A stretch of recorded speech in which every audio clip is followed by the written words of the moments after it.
and how the evolving war has impacted this country. Stay tuned for latest updates.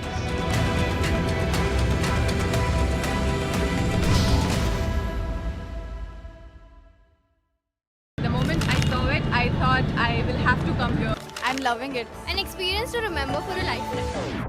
जानू ना मुझको कैसे है पा लिया इस शहर ने लापता था मैं पहले अपना लिया इस शहर ने शोर भी लगे एक दिन की तरह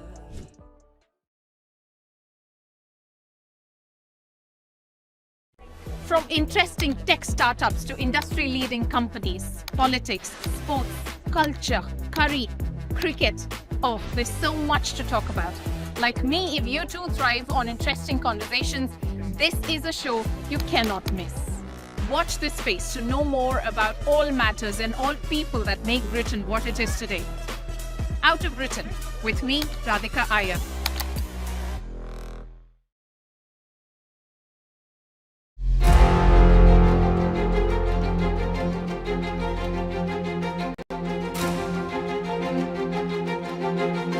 कि जिसकी सरकार सेंटर में हुई है उसी की सरकार प्रदेश में होती है।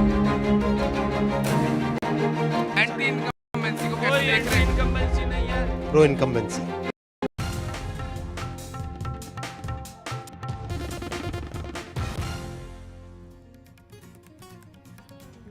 India mourns the passing away of the iconic businessman Ratan Tata. Top leaders, including that of Amit Shah, Piyush Goyal, Eknath Shinde, Amir Khan, etc., pay their last respects. And in the Karnataka scam versus scam case, an SIT to be formed in Karnataka to probe COVID scam in the BJP's tenure. Maharashtra government's SC outreach, constitutional status to be given for the SC Commission. Maharashtra Cabinet's big move ahead of the Assembly elections.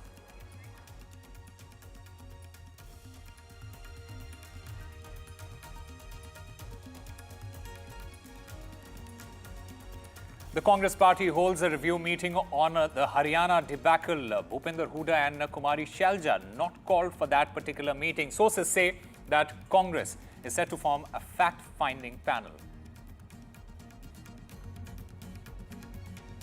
And a key national conference meet in Jammu and Kashmir. Umar Abdullah set to return as the Chief Minister of Jammu and Kashmir. With support of 4 independents, National Conference hits the majority mark. Prime Minister Narendra Modi arrives in Laos for the crucial ASEAN-India summit.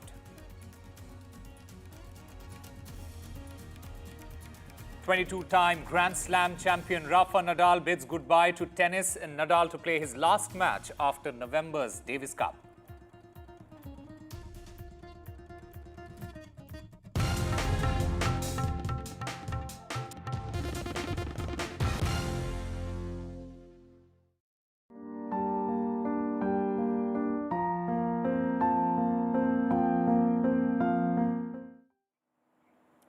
Hello and welcome. I'm Osama Shab. You're watching NDTV. Ratan Tata, the legendary businessman, philanthropist and visionary leader, he has passed away at the age of 86. He leaves behind an indelible mark on India's industrial landscape. His passing is a profound loss, but his legacy continues to live.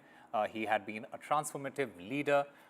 He had been an innovator, entrepreneur, a philanthropist, as well as the national pride of this country. Ratan Tata, he died at the age of 86 in a Mumbai hospital. He is soon to be cremated with full state honors. The state government has also declared a day of mourning today to honor the late industrialist Ratan Tata's body. It is kept at the National Center for Performing Arts in Mumbai's Nariman Point, where people from all walks of life have come to pay their last respects. This includes the Chief Minister Eknath Shinde, Chandrababu Naidu, including Amir Khan, the Union Home Minister Amit Shah, etc., who came to pay their last respects to Ratan Tata. The cremation, it is going to take place at the Worli area just a short while from now.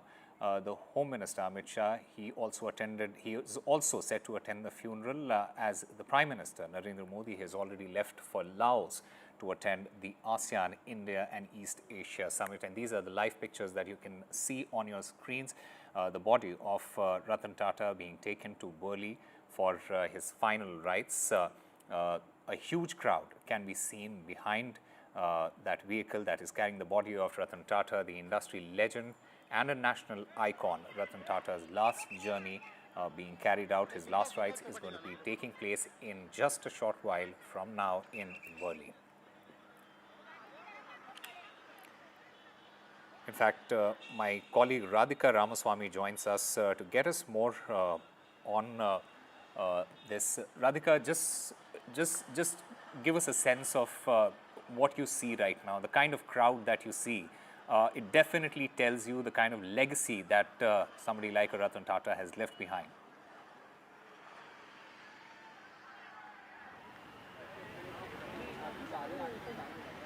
That's right. I'm at NCPA lawns where Ratan Tata's mortal remains were kept for about 5 hours. In fact, it just left from here. Of course, I can show you the crowd here. However, his mortal remains have left this place just about 5 minutes back. Therefore, the crowd has also left along with the mortal remains. But this is the place which saw at least about, like more than 1,000 people at a time since 10 a.m. So thousands and thousands of people, including common man and celebrities and people from the corporate circles, industrialists, making their way to pay tributes to Ratan Tata since morning. Of course, he was a man, visionary, somebody whose legacy will be remembered for years and years to come, and not just somebody who had accomplishments in the industry sphere. The fact that, of course, he did, contribute in the diversification, expansion of Tata Group of Company. I mean, his contribution there had been enormous. But more than that, it is his philanthropic activities which get spoken about time and again. The fact that he's contributed to the society, to the betterment of people in the form of healthcare, education, rural development is something, people speak about. The fact that it was not just about profits, it was not just about chasing a billionaire tag, it was about making a difference to the society, which he did over the last several decades. And that's something that gets spoken about and that is still being continued to be spoken about. Of course, his final journey is coming to an end from NCPA. His mortal remains have gone to Worli, where the final rites will happen. We did see Home Minister Amit Shah, CM, Deputy CM of Maharashtra, along with many other industrialists, including Mukesh Ambani, Birla, making a beeline to pay their last tributes to Ratan Tata. So certainly a loss as far as industry, and social sector in India is concerned. He leaves behind a great, legacy as far as India is concerned, a monumental legacy, some would say. But these are the final moments as far as Ratan Tata is concerned. His final journey, coming to an end. Mortal remains taken to Worli Crematorium, where the final rites will happen in customary Parsi traditions. Absolutely. And just want to get a sense of his, you're talking about his legacy and the kind of impact that he has left behind, especially with his philanthropic work. What will be the lasting impact, Radhika, of his philanthropic efforts, particularly in the two sectors, education and healthcare, that you mentioned?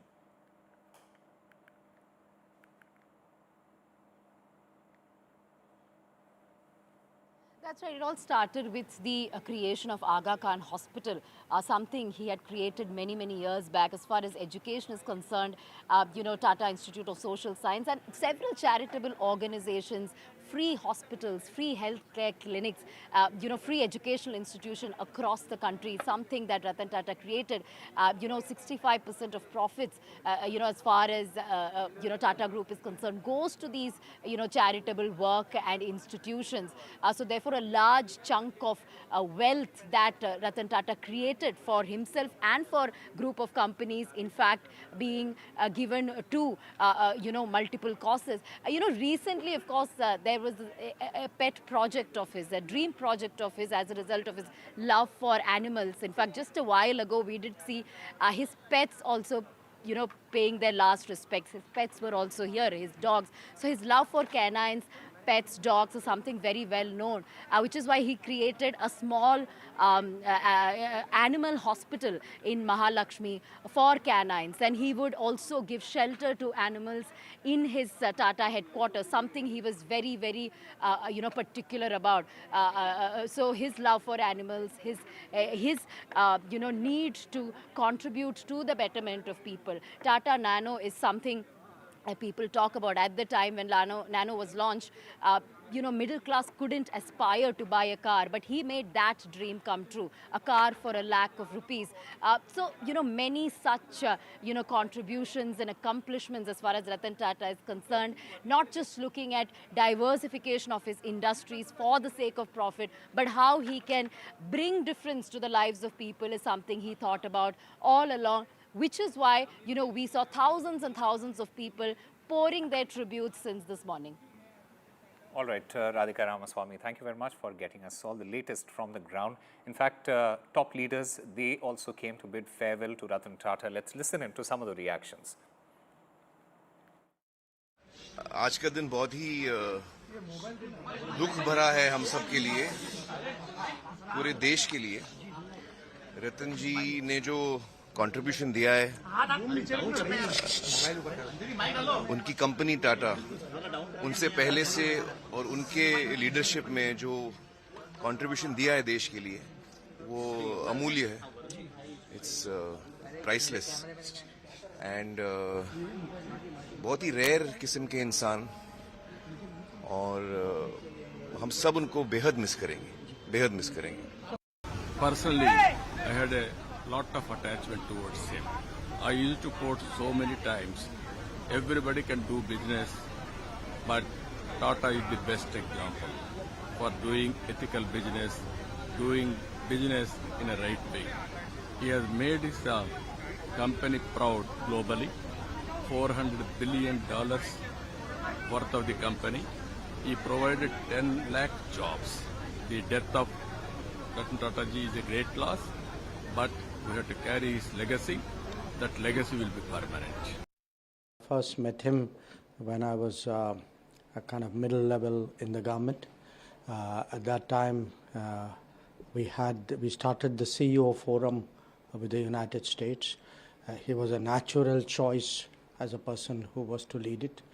So those years we used to work together quite closely, travel together to the US. He was really a remarkable person, and I think if you look at the outpouring today of feeling, of affection, of respect, of regard, I mean, I can't remember anybody, honestly, in the world of industry who's evoked this kind of emotion among people across a very, very wide cross-section. I mean, it is truly seen as a national loss. News now from Karnataka, where it is scam versus scam. The Karnataka government has set up an SIT on the alleged COVID scam. The scam is linked to the BJP's tenure, is what the Karnataka Chief Minister has said. Now, amid the mood I hate, Karnataka government's big move in this particular case, Karnataka Chief Minister says that a probe on COVID irregularities will be conducted. These irregularities are allegedly to the tune of rupees 7,223 crore, which the cabinet has approved the formation of a subcommittee. So what exactly will be the investigation or the probe that will be conducted by the SIT here? COVID-19 was one which was one of the greatest problem to whole of the world, and Karnataka suffered in a very big way. Unfortunately, the government which was there that time, they mismanaged, and there was a lot of malpractice during that period of crisis. Naturally, having heard allegations, having ourselves made allegations against them, we constituted a committee under the chairmanship of Mr. D. Kuna, and he has given an interim report now. This is total irregularity of 7,223 crores. That much of irregularity has happened. And he has given the first interim report now. And in the report, he has very specifically made that 500 crores is to be recovered. So does it also name some of the ministers, some of the people who have been involved? What kind of action would be taken? Not yet in this report, but his final report is yet to come. But meanwhile, since this is a serious matter, we have constituted SIT, we have decided to constitute SIT, and also a cabinet subcommittee which will monitor the whole things. All right, my colleague Pratibha joins us to get us more on this. Pratibha, break it down for us. What is this alleged COVID scam that the Karnataka Chief Minister is talking about and the Karnataka government is talking about?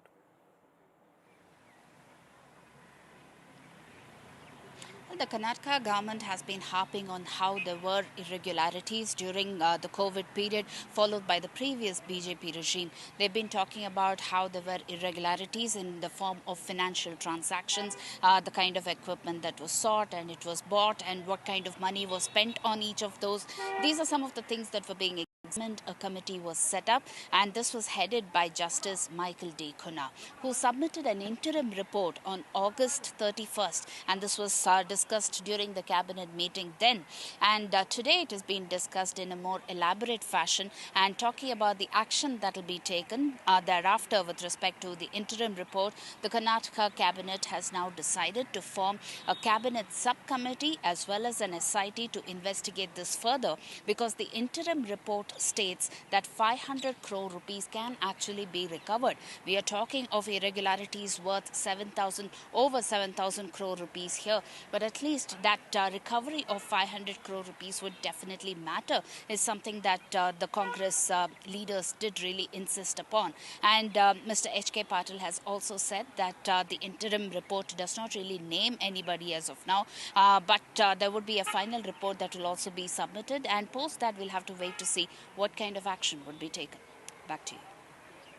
All right, Pratibha Raman, thank you very much for getting us all the latest and explaining it to our viewers as well. What exactly is this particular scam? So the Karnataka government, it has set up, it's setting up an SIT to probe this alleged scam, the COVID scam, as the government calls it. This comes amid the Muda heat on the Chief Minister. In fact, let's go back to Mumbai, where Amit Shah, the Union Home Minister, he has reached the NCPA. We'll get you the shots in just a short while from now. The Union Home Minister, Amit Shah, he has reached the NCPA in Mumbai. This is what you can see on your screens. The Union Home Minister there mourning the loss of Ratan Tata, an industry legend and a national icon. A lot of top leaders, they had been pouring in since morning to pay their last tributes to Ratan Tata, who died at the age of 86 in Mumbai yesterday night.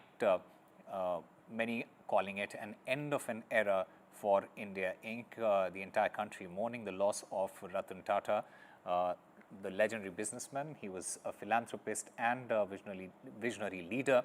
He leaves behind an indelible mark on India's industrial landscape. Ratan Tata, he died at the age of 86.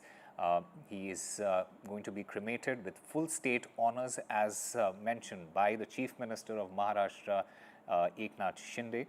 The state government has also declared a day of mourning today to honor the late industrialist. His body, it was kept at the National Center for Performing Arts, the NCPA, in Mumbai's Nariman Point. Now it has been moved to Worli, where the last rites are, the cremation is going to take place in the Worli area. As you can see, the Union Home Minister, Amit Shah, he is already there, including other top leaders from across the political spectrum and other industries, top business leaders, top politicians, top Bollywood actors, everyone arriving there to pay their last tribute to Ratan Tata. The Union Home Minister, he is attending the funeral. The Prime Minister, in the meanwhile, he has already left for Laos. He was set to attend. He is set to attend the ASEAN, India, and East Asia summits there. So the Union Home Minister Amit Shah there with the Maharashtra Chief Minister Eknath Shinde and Deputy Chief Minister Devendra Fadnavis, along with Piyush Goyal there at the NCPA to pay his last tributes to Ratan Tata, the national icon. He has died at the age of 86, an industry legend and a national icon, many calling it an end of an era as Ratan Tata passes away, India mourning the loss of its national icon.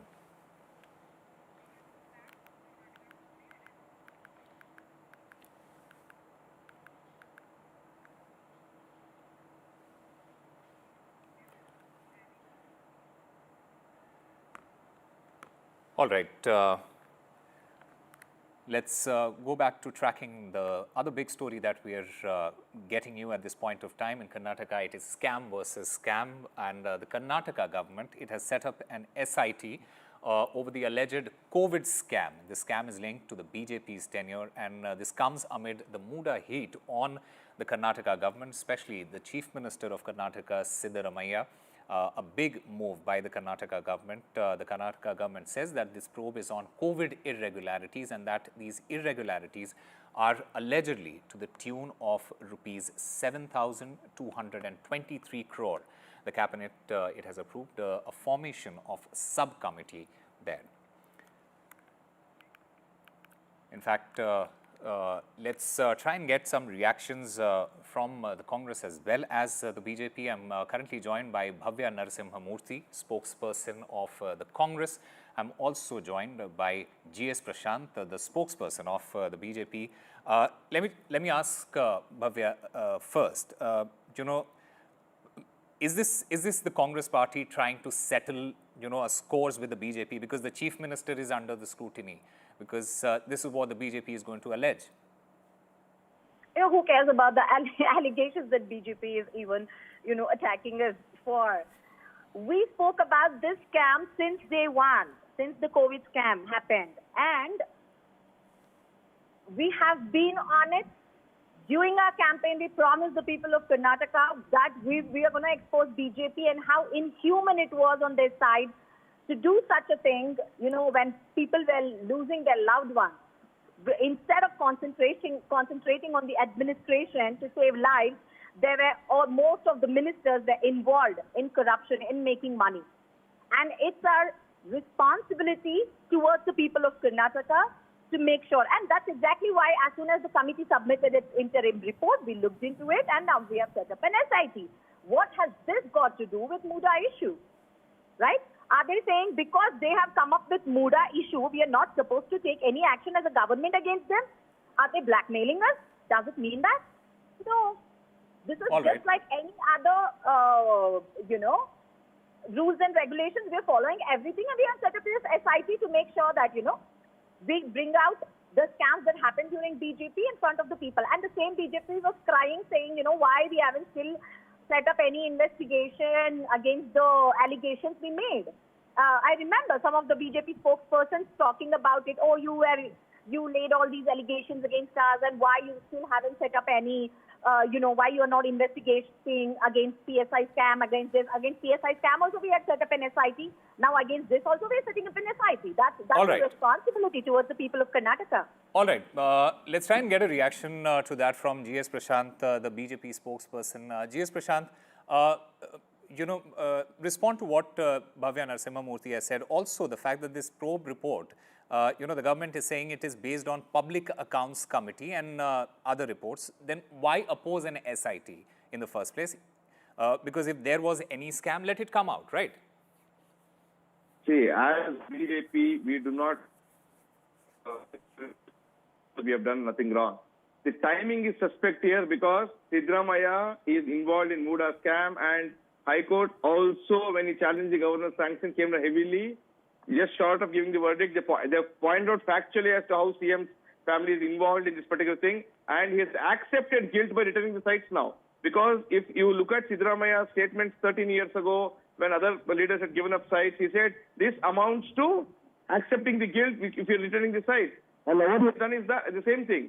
Just to divert attention of the people from the scams that Congress is indulging in, the Maharshi Valmiki scam of ED has filed a charge sheet, making Nagendra as the prime accused. Siddaramaiah is involved in Muda scam. And Shivkumar's corruption is known across the length and breadth of the country. So therefore, it has taken 18 months for Congress, after Siddaramaiah got involved in Muda scam, now to say that we are setting up a SIT. And they came to power saying that BJP was corrupt. They should have done this in their first 1 week. They did not do it. And now, from the SIT, BJP was involved in scam and so on and so forth.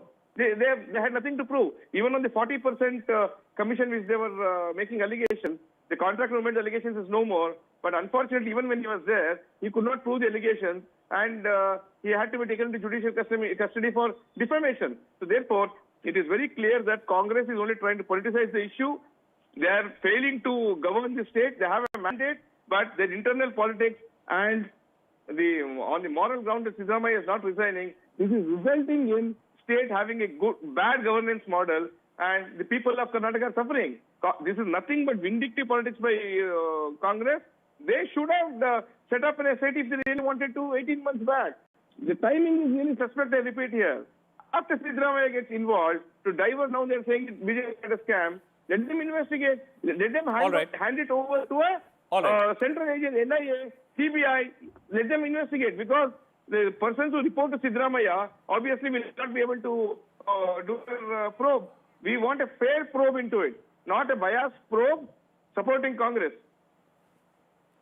All right. Mr. G.S. Prashant, the BJP spokesperson, and Bhavya Narasimha Murthy, Congress spokesperson, thank you very much for your views, and thank you for joining NDTV.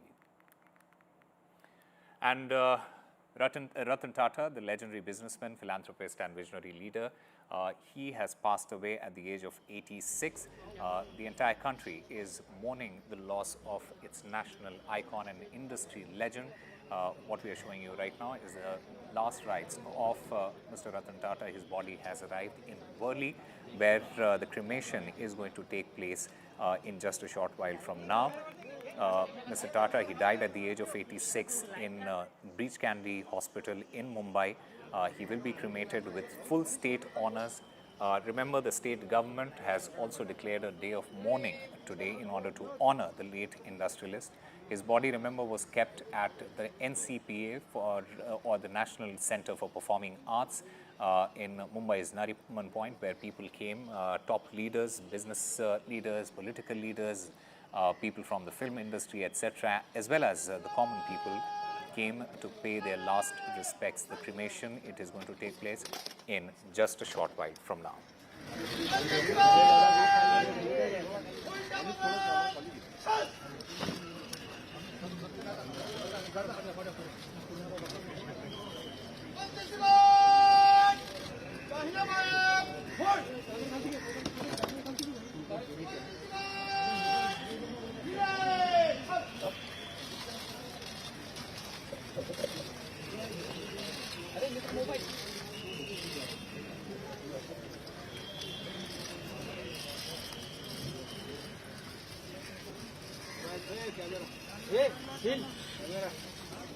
Hello नका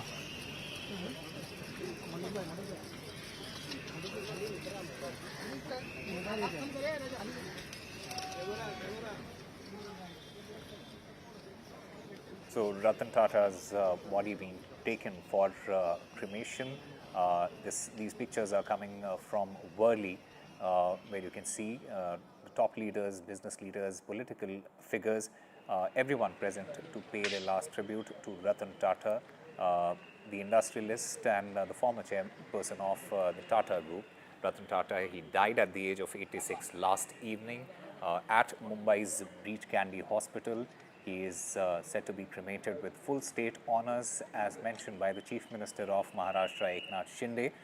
The state government has also declared a day of mourning today in order to honor the late industrialist.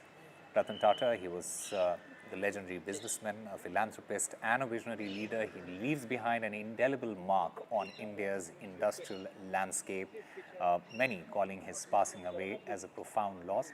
His legacy continues to inspire generations. Now, some of his key achievements was transformative leadership. Under his stewardship, Tata Group, it expanded globally. It acquired iconic brands like the Jaguar Land Rover and Chorus, and also Tetley. Talking about his innovative entrepreneurship, he in fact encouraged innovation, incubating startups and supporting disruptive technologies. His philanthropic commitment is something that he is going to be remembered by many. The Tata Trusts, under his guidance, focused on education, healthcare, as well as poverty alleviation. He was the national pride. He embodied India's values, promoting self-reliance and indigenous growth. Now, condolences have been pouring in from all quarters, from across the globe, from world leaders to business leaders, as well as philanthropists. Memorials and events in order to honor his legacy is also being planned across India and globally. Mr. Tata's selfless dedication to the nation building, innovation and philanthropy, it will continue to inspire future generations. His vision for a better India, it will endure through the institutions it built and the lives that he touched.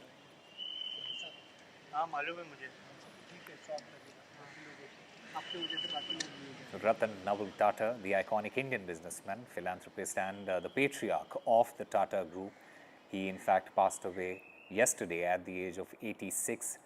His remarkable life was a testament to his unwavering commitment to excellence, innovation and nation building. Mr. Tata was born in December in 1937 in Mumbai. He was in fact the great-grandson of Jamshedji Tata, the founder of the Tata Group. He went to the Cornell University and then later attended the Harvard Business School. Under his leadership and when he took over in 1991, this is when India opened its gate to the world. It was an era of liberalization and globalization, and the Tata Group that at that moment expanded globally in that period from 1991 to 2012. While he was the leader of the Tata Group, he acquired iconic brands like the Jaguar Land Rover, Chorus, as well as Tetley. He fostered innovation, entrepreneurship, and social responsibility. In fact, transformed the group into a $100 billion conglomerate. His philanthropic legacy is something that he will be remembered for a very long time through the Tata Trusts. Ratan Tata, he championed education, healthcare. His philanthropic efforts, it improved countless lives, earning him international recognitions as well. He in fact received numerous accolades as well. He received the Padma Vibhushan in 2008. He in fact was also given the Padma Bhushan in 2000. Among other honors, he was also given the Knight Commander of the Order of the British Empire, which is the KBE in 2014. This along with multiple honorary doctorates from leading universities. Now, the Prime Minister of India, Narendra Modi, he in fact posted on his social media platforms remembering Ratan Tata and he said that Ratan Tata's passing, it leaves a void in India's business and philanthropic landscape. In fact, Bill Gates, the Microsoft co-founder, he also posted on his social media platform saying that Mr. Tata's philanthropic work, it has improved countless lives. He was a shining example of compassionate capitalism, is how Mr. Bill Gates puts it. Now, Mr. Ratan Tata's selfless dedication to the nation building, innovation and philanthropy, it will endure through the institutions that he has built and the countless lives that he has touched. His vision for a better India, it will continue to inspire future generations.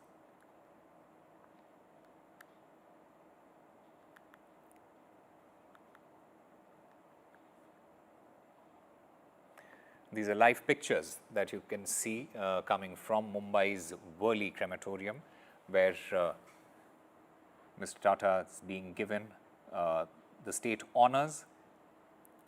Mr. Ratan Tata, the industrialist, he passed away at the age of 86 last evening. He is being cremated with full state honors as declared by the state government. In fact, the state government had also declared a day of mourning today in order to honor the late industrialist.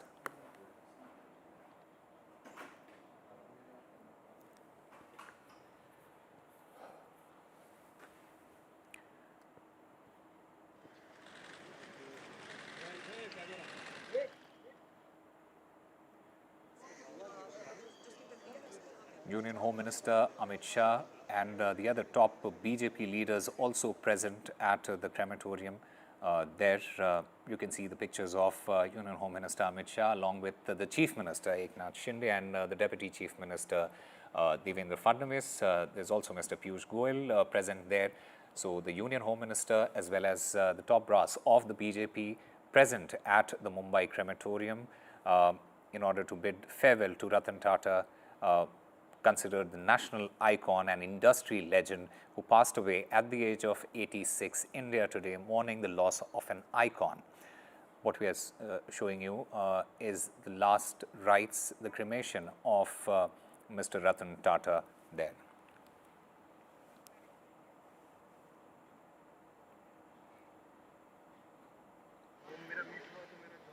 And in fact, my colleague Radhika Ramaswamy, who has been there on the ground tracking this story, she joins us on the phone line. Radhika, just give us a sense of what exactly is happening at the moment, and also we have been talking about his philanthropic contribution.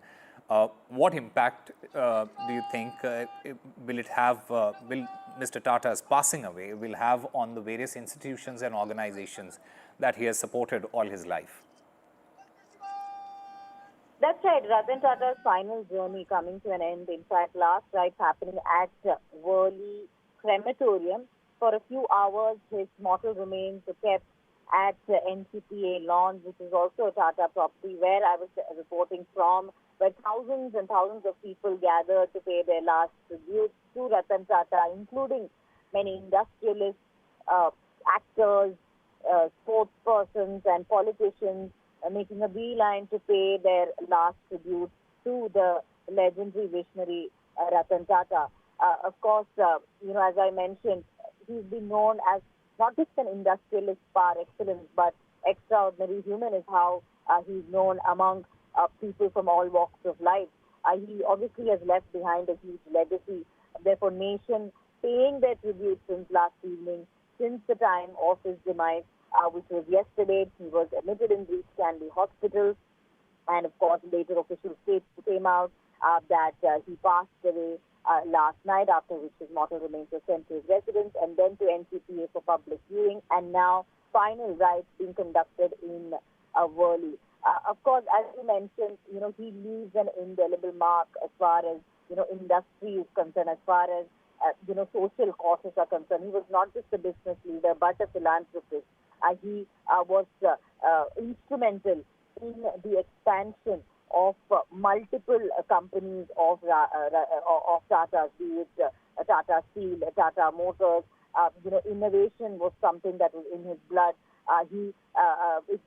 Tata became a globally trusted brand under Ratan Tata, and he was also a man with a deep sense of purpose, is something everybody would say. As far as his contributions are concerned, it is enormous, be it in the form of expansion globally, be it in the form of acquisitions that happened, in the form of Tetley Tea, Cornell Steel or Jaguar Land Rover deals, which were sort of benchmarks in itself. And besides that, his philanthropic activities, be it in education, healthcare, social development projects across the country, his focus had always been on improving quality of life of Indians, and very very importantly, 65% of his shares in Tata Sons went to charitable causes. So therefore, his life was not just about, creating industries, creating wealth. He used his wealth to improve the society, to help people, to help the poor, help the middle class. So that was, his mission and vision in his life, which inspired millions of people, which is why the kind of crowds that we saw today to pay their last rites to Ratan Tata. Absolutely. And Radhika, just give us a sense of how are the business leaders, politicians and other notable figures now reacting to Mr. Tata's passing away? Of course, ever since the news of Ratan Tata, there had been outpouring of reactions, outpouring of tributes from people from all walks of life, be it, Mukesh Ambani, be it the Adanis, be it the Birlas, be it Goenka, be it people from any of the corporate circles. We talk about what a big loss this is to the industry, about how he's left a monumental legacy, how these shoes are hard to fill. So therefore, an entire nation paying tribute. Of course, Prime Minister Modi, President of the country, were among the first ones to pay respect to the industrialist, and also talking about his accomplishments and milestones, which are, of course, very difficult to talk about, since that spans many, many decades. Also talking about how he was actively involved in changing the lives of people. He believed in business ethics. His, ethical business is something that gets spoken about, and also how his priorities were rooted in, ethical leadership and, of course, welfare of the people. Of course, the influential leaders is among the most influential leaders, and therefore it is a big loss to the nation. It's the kind of reactions, the kind of outpouring of love and respect that we saw since last evening. So yes, a lot of love, respect, admiration, to legendary Ratan Tata, something we witnessed over the last one day. And a man with a deep sense of purpose and a strong business ethics. Also, how he made Tata as a globally trusted brand is something that people had been talking about. A lot of anecdotes being shared, interactions being spoken about, how he's an inspiration to not just people within the industry, but within his peer group, but also to youngsters, how he motivated youngsters to start out on their own, how he had invested in a lot of startups, how he would sort of be an example and mentor many of the young kids in his organization. So all that is being spoken of, but much loved, respected and admired industrialist, philanthropist Ratan Tata passing away. A big loss. Now a final rites happening as we speak. All right, Radhika, stay with us because we'll take a very short break and we'll be back with more.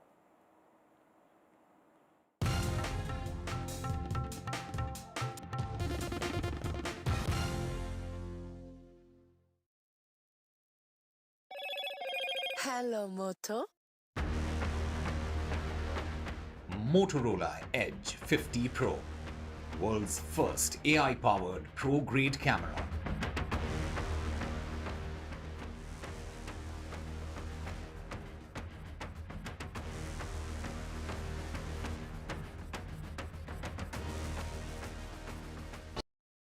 The moment I saw it, I thought I will have to come here. I'm loving it. An experience to remember for a lifetime. जानू ना मुझको कैसे है पा लिया इस शहर ने लापता था मैं पहले अपना लिया इस शहर ने शोर भी लगे एक दिन की तरह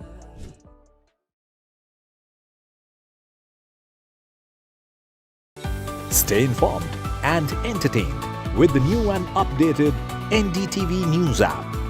You can watch all our channels live, listen to podcasts, read breaking and exclusive news from around the world and more.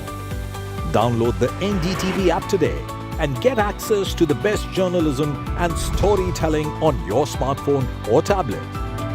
The NDTV app. News that matters to you.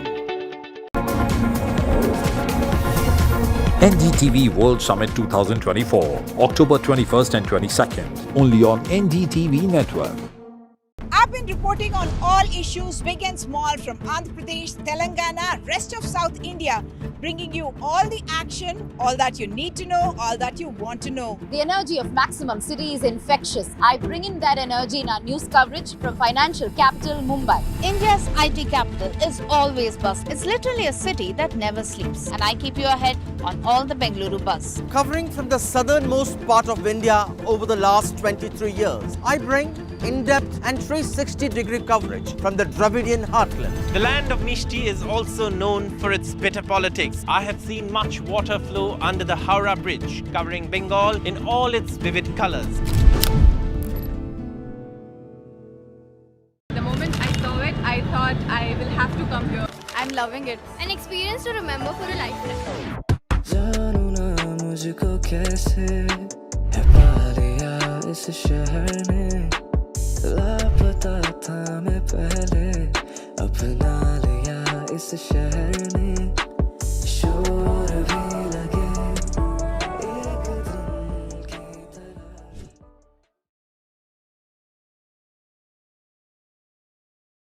New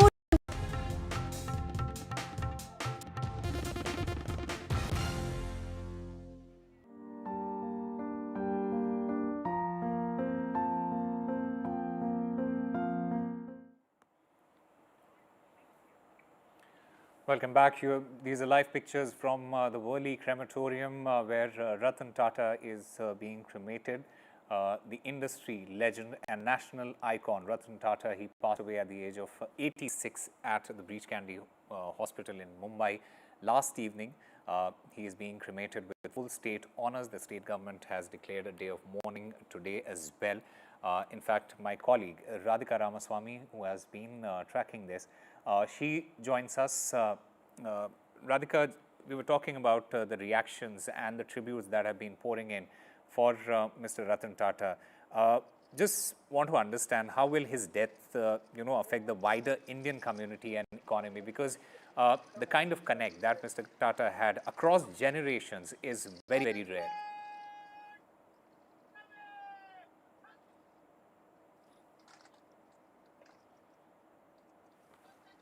Good business practices are concerned, as far as corporate social responsibility is concerned, and what it means to expand business, what it means.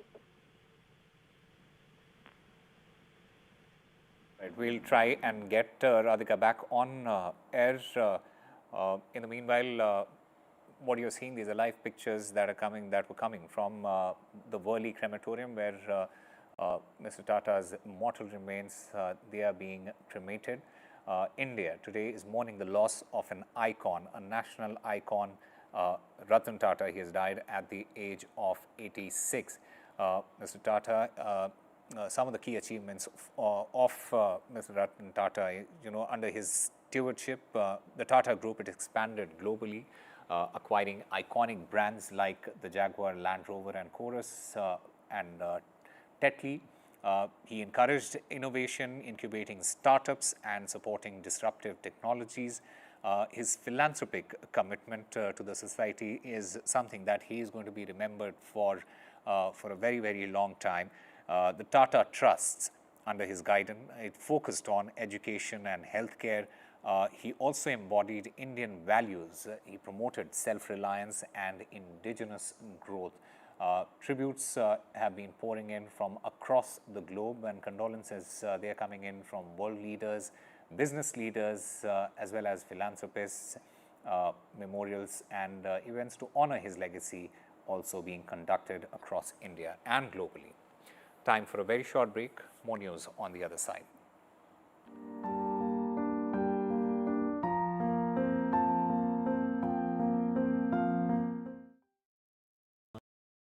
The moment I saw it, I thought I will have to come here. I'm loving it. An experience to remember for a lifetime. जानू ना मुझको कैसे है पा लिया इस शहर ने लापता था मैं पहले अपना लिया इस शहर ने शोर भी लगे एक दिन की तरह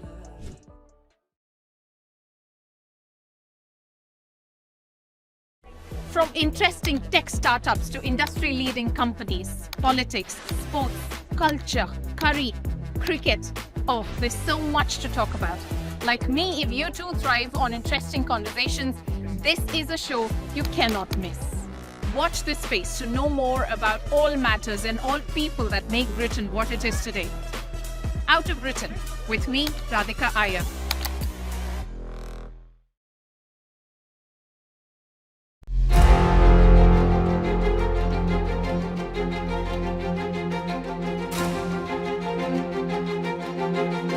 कि जिसकी सरकार सेंटर में हुई है उसी की सरकार प्रदेश में होती है। एंटी इनकम्बेंसी को कैसे देख रहे हैं? इनकम्बेंसी नहीं है, pro incumbency.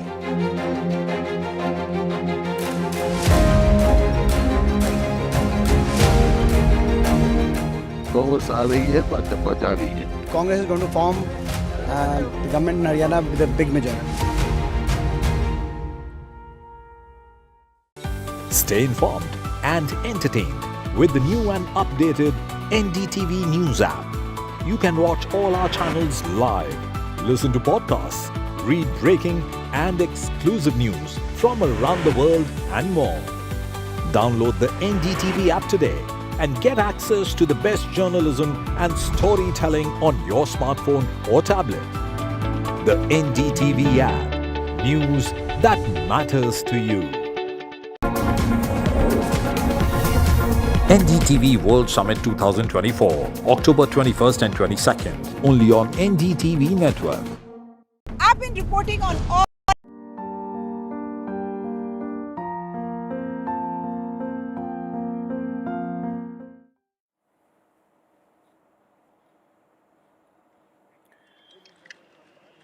Welcome back. Ratan Tata, the iconic Indian businessman, philanthropist and the patriarch of the Tata Group. He passed away yesterday at the age of 86. His remarkable life, it was a testament to his unwavering commitment to excellence, innovation and nation building. The pictures that you see on your screens are from Worli, where his last rites are being conducted. These are pictures from the Worli crematorium, and my colleague Radhika Ramaswamy, she's still with us to give us a sense of what exactly is happening there. Radhika, we were talking about the reactions and the tributes that have been pouring in from across the globe. I just want to understand from you, how will his death, Mr. Tata's death, affect the wider Indian community as well as the economy? Because from what we saw and from what we understand, his relationship, it basically transcended beyond generations. He would have friends as young as 30-year-olds and as old as he was. Absolutely. His demise is certainly a loss and will be a void in the industry and economical landscape of the country, considering his contributions not just for a few years, over the last several years. Of course, he became the chairman sometime in 1991. He was the chairman for 20-odd years. Before that, he was a part of the Tata Group for a long time. He still continues to have a hold, as continued till yesterday, have a hold on Tata Group of companies. Still the chairman of Tata Trust. So therefore, what he's left is an indelible mark, as many would point out. His unwavering commitment to industrial development is unparalleled. He's of course inspired millions of people on not just industrial expansion, acquisition or innovation, but also on good business practices and corporate social responsibility. So something like ethical business and leadership is are things which people have learned from this visionary leader called Ratan Tata, something that you don't see in the current corporate and industrial landscape. So yes, it is going to be a void that is hard to fill. These are shoes that are hard to fill, and what he is left is a legacy which is hard to fill, and which will be remembered for future generations for the rest of their lifetime. So these are life pictures, of course, of Ratan Tata's last final rites at the Worli crematorium. This is a state funeral that is being accorded to the industrialist, to the business tycoon, to philanthropist par excellence, Ratan Tata, mourning declared on of course, his mortal remains wrapped in tricolor. A gun salute as per protocol also given. Police officials, high security escort procession also happening. And as you can see, national flag is raised, around him as part of the protocol as far as safety rules are concerned.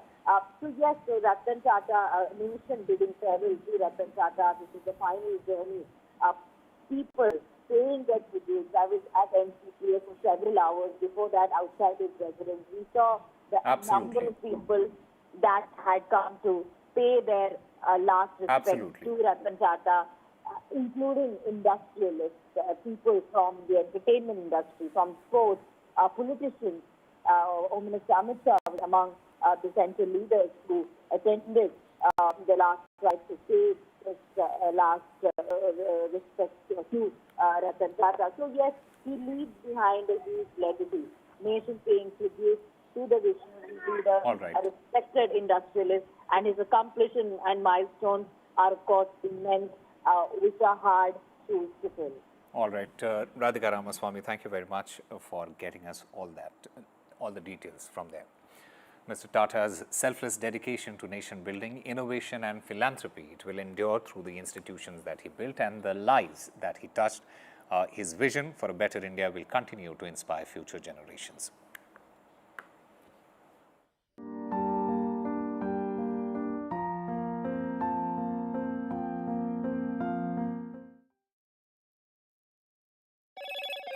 Hello, Moto. Motorola Edge 50 Pro, world's first AI-powered pro-grade camera.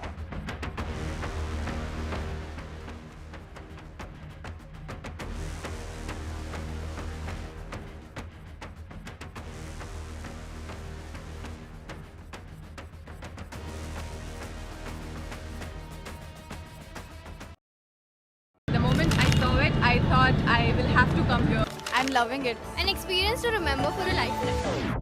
जानू ना मुझको कैसे है पा लिया इस शहर ने लापता था मैं पहले अपना लिया इस शहर ने शोर भी लगे एक दिन की तरह.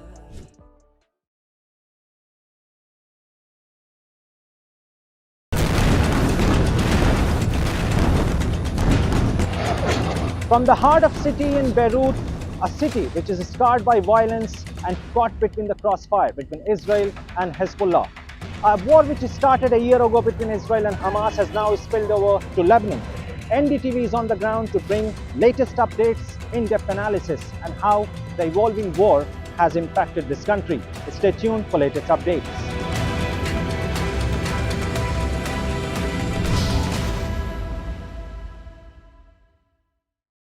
From interesting tech startups to industry-leading companies, politics, sports, culture, curry, cricket. Oh, there's so much to talk about. Like me, if you too thrive on interesting conversations, this is a show you cannot miss. Watch this space to know more about all matters and all people that make Britain what it is today. Out of Britain, with me, Radhika Iyer.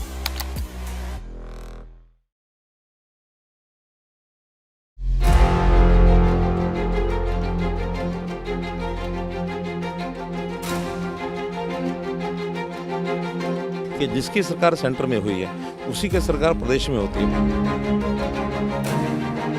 Anti incumbency को कैसे देख रहे हैं? Incumbency नहीं है. Pro incumbency.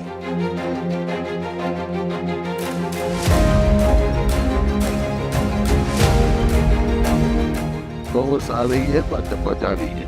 Congress is going to form the government in Haryana with a big majority. Stay informed and entertained with the new and updated NDTV News app. You can watch all our channels live, listen to podcasts, read breaking and exclusive news from around the world and more. Download the NDTV app today and get access to the best journalism and storytelling on your smartphone or tablet. the NDTV app. News that matters to you.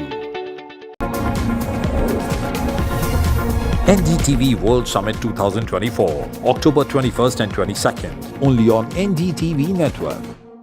I've been reporting on all issues big and small from Andhra Pradesh, Telangana, rest of South India, bringing you all the action, all that you need to know, all that you want to know. The energy of Maximum City is infectious. I bring in that energy in our news coverage from financial capital Mumbai. India's IT capital is always buzz. It's literally a city that never sleeps. And I keep you ahead on all the Bengaluru buzz. Covering from the southernmost part of India over the last 23 years, I bring in-depth and 360-degree coverage from the Dravidian heartland. The land of Mishti is also known for its bitter politics. I have seen much water flow under the Howrah Bridge, covering Bengal in all its vivid colors.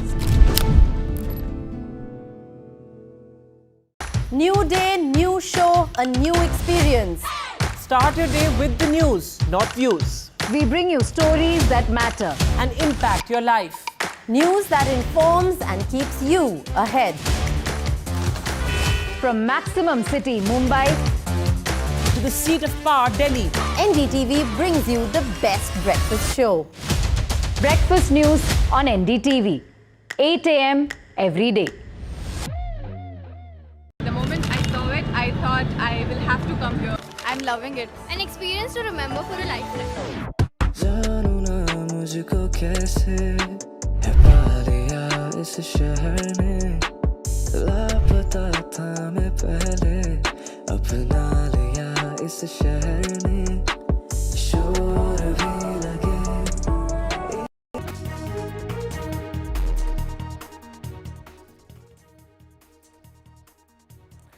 Legendary industrialist and philanthropist Ratan Tata is cremated with full state honors. Tata died at the age of 86 in Mumbai.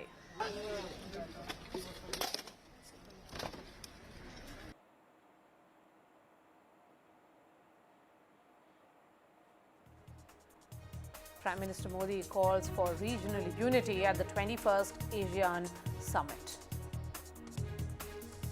पिछले एक दशक में Indo Pacific ocean Asian century launch किया था। ASEAN देशों की century है।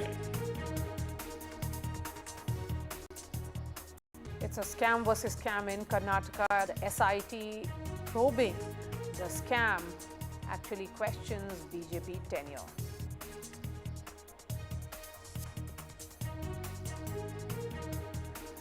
Maharashtra government's scheduled caste outreach, the constitutional status for SC Commission. This is certainly a big poll move ahead of the Model Code of Conduct. Congress holds review meet on Haryana debacle. Bhupinder Hooda, Kumari Shailaja not called for the meeting.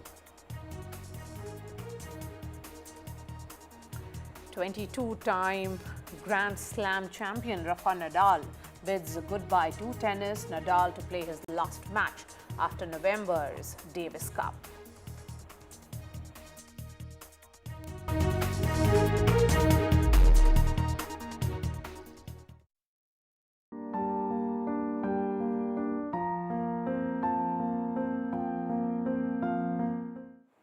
Industry titan Ratan Tata, who died at the age of 86 in a Mumbai hospital, is being cremated with full state honors. The state government, that is the Shinde government in Maharashtra, has also declared a day of mourning today to honor the late industrialist. Ratan Tata's body has been kept at the National Center for Performing Arts in Mumbai's Nariman Point, where people are being seen paying respects to the legendary philanthropist and industrialist of India.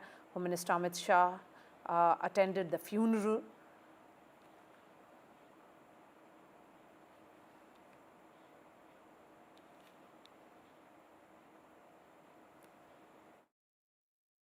आज का दिन बहुत ही दुख भरा है हम सब के लिए, पूरे देश के लिए। रतन जी ने जो कंट्रीब्यूशन दिया है, उनकी कंपनी टाटा, उनसे पहले से और उनके लीडरशिप में जो कंट्रीब्यूशन दिया है देश के लिए, वो अमूल्य है. इट्स प्राइसलेस एंड बहुत ही रेयर किस्म के इंसान, और हम सब उनको बेहद मिस करेंगे. Personally, I had a lot of attachment towards him. I used to quote so many times, everybody can do business, but Tata is the best example for doing ethical business, doing business in a right way. He has made his company proud globally, $400 billion worth of the company. He provided 10 lakh jobs. The death of Ratan Tata ji is a great loss, but we have to carry his legacy. That legacy will be permanent. कल श्री रतन टाटा का निधन हो गया और आज मुझे वहां मुंबई जाना पड़ रहा है. सबसे पहले तो मैं रतन टाटा जी को बहुत मनपूर्वक श्रद्धांजलि देता हूं. रतन टाटा जी, मेरा उनसे व्यक्तिगत भी गहरा परिचय रहा, परंतु न केवल भारतीय उद्योग जगत के, पूरे विश्व के एक सम्मानीय उद्योजक रहे. First met him when I was a kind of middle level in the government. At that time, we started the CEO forum with the United States. He was a natural choice as a person who was to lead it. So those years we used to work together quite closely, travel together to the US. He was really a remarkable person, and I think if you look at the outpouring today of feeling, of affection, of respect, of regard, I mean, I can't remember anybody, honestly, in the world of industry who's evoked this kind of emotion among people across a very, very wide cross-section. I mean, it is truly seen as a national loss. Absolutely. Ratan Tata's death is, in fact, has drawn outpouring of grief and tributes from not just within the country, but all across the world. Business leaders from, of Indian origin, like Sundar Pichai and others, have also shared their condolences. Let me go straight to Subhana Sheikh, who's joining us live from Mumbai. Subhana, has the last journey of Mr. Ratan Tata begun?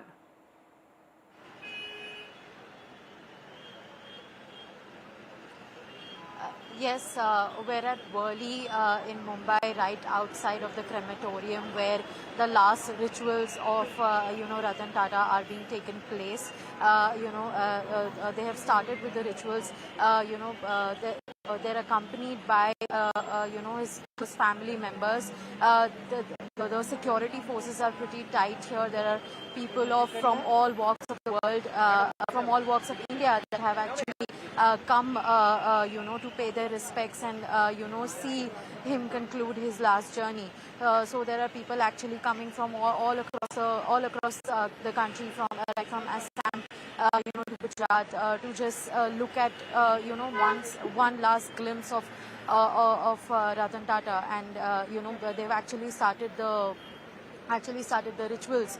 There are hundreds and 200s of security forces that have been. Ratan Tata's death marks truly the end of an era in Indian business, where a man reshaped India's industrial landscape and also catapulted his family-owned conglomerate into a powerful global business house.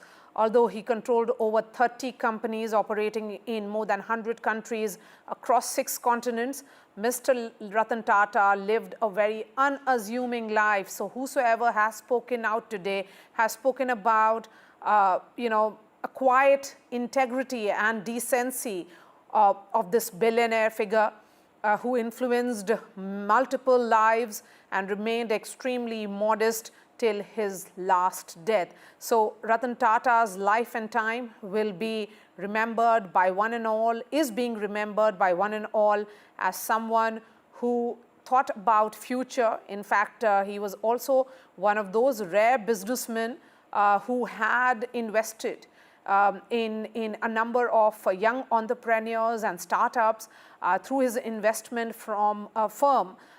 He supported over 30 startups, which included Paytm and Lenskart as well. So those are the visuals coming in of tributes coming in from across the country.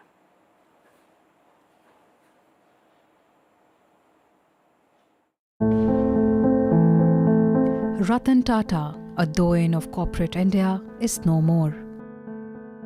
Born in 1937 to Naval and Sonu Tata, he was brought up by his formidable grandmother Naval Tata in a manor called Tata Palace in Mumbai. Ratan Tata was born into a family of great prestige, the lineage of Jamshedji Tata, the founder of the Tata Group and an integral part of India's history. Ratan Tata was schooled at Campion Cathedral and John Cornell. He was driven to school in a Rolls-Royce.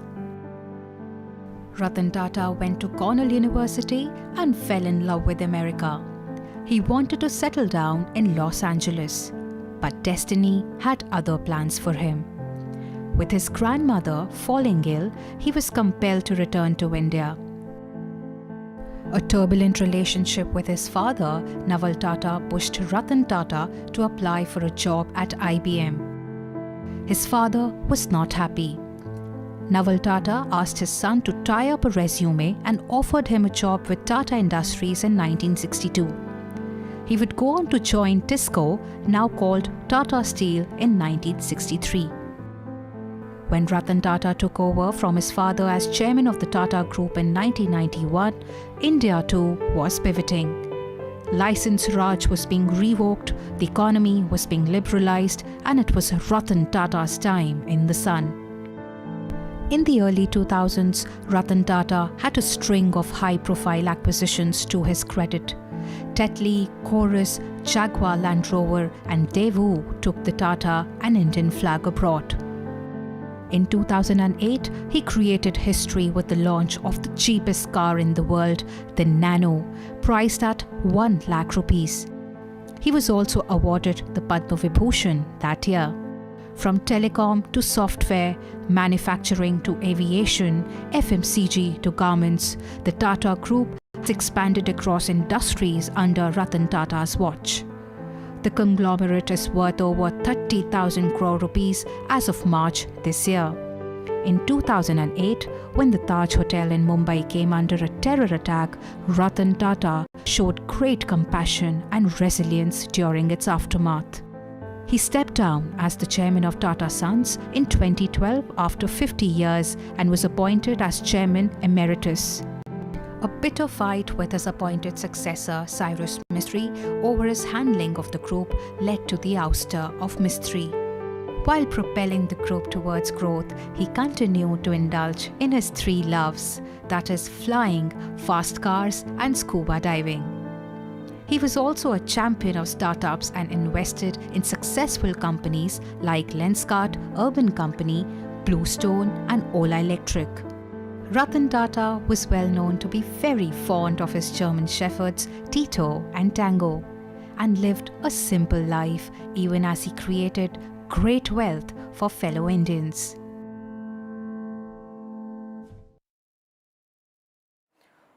A business leader like no other, he will be remembered also for his leadership style, which almost foresaw what is stored for the Indian business in future. Shifting focus to another story now, the Karnataka cabinet has approved taking action on the interim report which has been submitted by Justice Michael Dekuna on August 31st, 2024 regarding the purchase of COVID-19 medical equipments. This commission has submitted its report in 11 volumes and investigations are going on regarding irregularities amounting to 7,223 crores. The Commission has recommended recovering 500 crore in this report And in the light of these developments, the Siddaramaiah cabinet has decided to form an SIT. The cabinet has also decided to form a subcommittee as well to look into further details. Let me bring in Pratibha, who's joining us live. So Pratibha, the Congress government in the state going all out to nail the BJP because, you know, if anything, Siddaramaiah clearly is feeling the heat.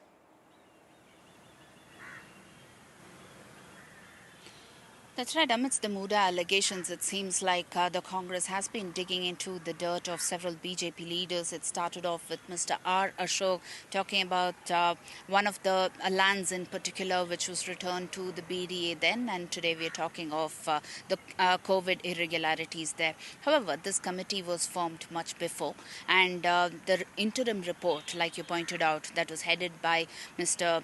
Michael D. Kunna, the retired justice there, and he had submitted this interim report on August 31st to be particular. And at that point in time, there was a cabinet meeting that was held by the Congress. It was discussed and they said that they would be looking into it. And today we see further action that has been taken, one in the form of an SIT that is being formed and the other is the cabinet subcommittee.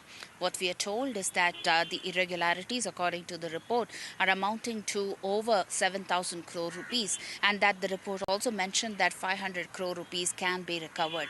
Now, what will happen is that the SIT would be probing this to ensure that the 500 crore rupees can actually be recovered. But when I did question the Parliamentary Affairs Minister H.K. Patil about whether anybody was named in that report, he was pretty tight-lipped about it. There was no mention of any minister's name or any person's involvement there as well. So once the entire report, the final report is submitted, is when action can be expected, is also something that they have specified on. But yes, the timing of this entire COVID subcommittee that has been formed and the SIT that has been formed to look into it has definitely been questioned and not really gone down well with the opposition that has already been upping its ante against Chief Minister Siddaramaiah with respect to the Muda scam. All right, Pratibha, thank you so much. And Pratibha also spoke to Karnataka Minister H.K. Patil and BJP spokesperson G.S. Prashant on this latest controversy. Listen in to what they told us. So what exactly will be the investigation or the probe that will be conducted by the SIT here? COVID-19 was one which was one of the greatest problem to whole of the world. And Karnataka suffered in a very big way. Unfortunately, the government which was there that time, they mismanaged and there was a lot of malpractice during that period of crisis. Naturally, having heard allegations, having ourselves made allegations against them, we constituted a committee under the chairmanship of Mr. D. Kunna, and he has given an interim report now. This is total irregularity of 7,223 crores. That much of irregularity has happened. And he has given the first interim report now. And in the report, he has very specifically made that 500 crores is to be recovered. So does it also name some of the ministers, some of the people who have been involved? What kind of action would be taken? Not yet in this report, but his final report is yet to come. But meanwhile, since this is a serious matter, we have constituted SIT, we have decided to constitute SIT, and also a cabinet subcommittee which will monitor the whole things. BJP, we do not, we have done nothing wrong. The timing is suspect here because Siddaramaiah is involved in Muda scam, and High Court also, when he challenged the governor's sanction, came heavily, just short of giving the verdict. They point out factually as to how CM family is involved in this particular thing, and he has accepted guilt by returning the sites now. Because if you look at Siddaramaya's statements 13 years ago, when other leaders had given up sites, he said, this amounts to accepting the guilt if you're returning the sites. And what he has done is the same thing. Just to divert attention of the people from the scams that Congress is indulging in, the Maharshi Valmiki scam of EDS filed a charge sheet, making Nagendra as the prime accused. Siddaramaya is involved in Muda scam. And Shivkumar's corruption is known across the length and breadth of the country. So therefore, it has taken 18 months for Congress, after Siddaramaya got involved in Muda scam, now to say that we are setting up a SIT. And they came to power saying that BJP was corrupt. They should have done this in their first 1 week. They did not do it. And now, from the SIT, BJP was involved in scam and so on and so forth. They had nothing to prove. Even on the 40% commission which they were making allegations, the contractor who made the allegations is no more. But unfortunately, even when he was there, he could not prove the allegations, and he had to be taken into judicial custody for defamation. So therefore, it is very clear that Congress is only trying to politicize the issue. They are failing to govern the state. They have a mandate, but their internal politics and on the moral ground that Siddaramaya is not resigning, this is resulting in state having a bad governance model, and the people of Karnataka are suffering. This is nothing but vindictive politics by Congress. They should have set up an SIT if they really wanted to 18 months back. The timing is really suspect, I repeat here. After Siddaramaya gets involved, to divert now they're saying BJP had a scam. Let them investigate. Let them hand it over to a central agent, NIA, CBI. Let them investigate, because the persons who report to Siddaramaya obviously will not be able to do their probe. We want a fair probe into it, not a biased probe supporting Congress.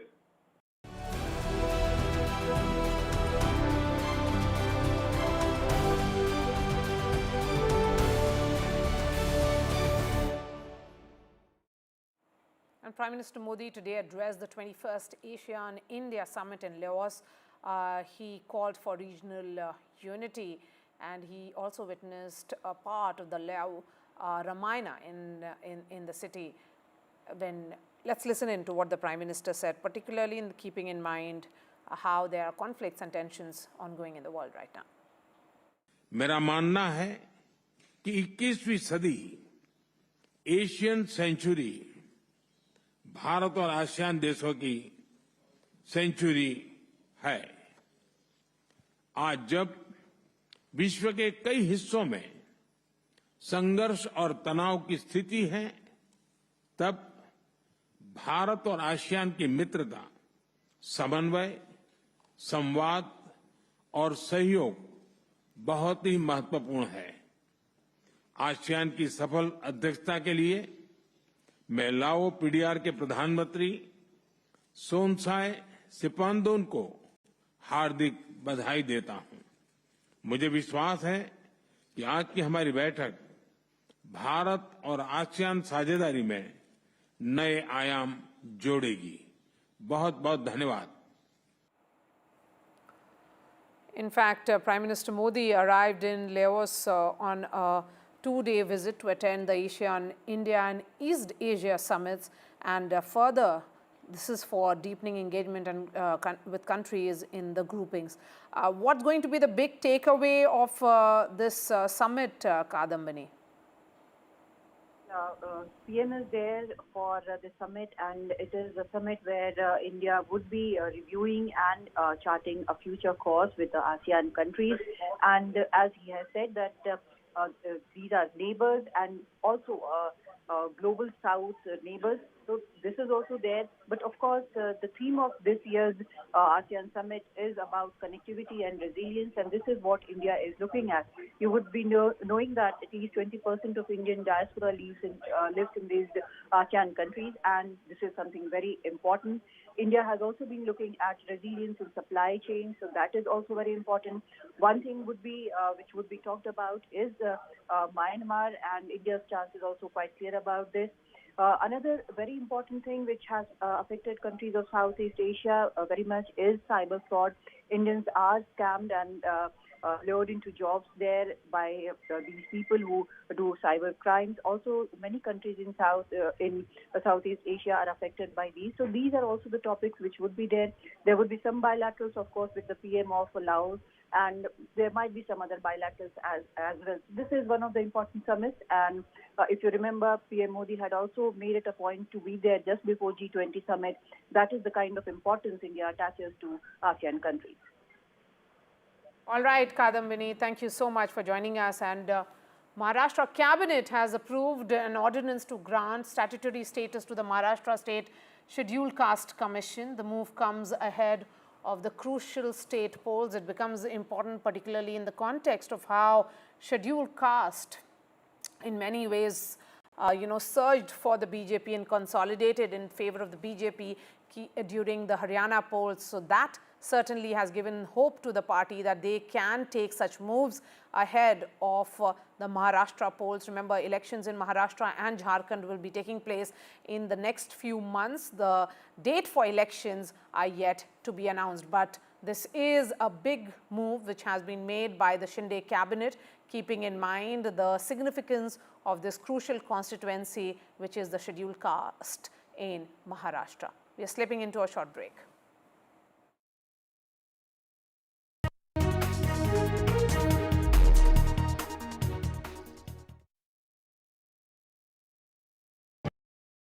The moment I saw it, I thought I will have to come here. I'm loving it. An experience to remember for a lifetime. जानू ना मुझको कैसे है पा लिया इस शहर ने लापता था मैं पहले अपना लिया इस शहर ने शोर भी लगे एक दिन की तरह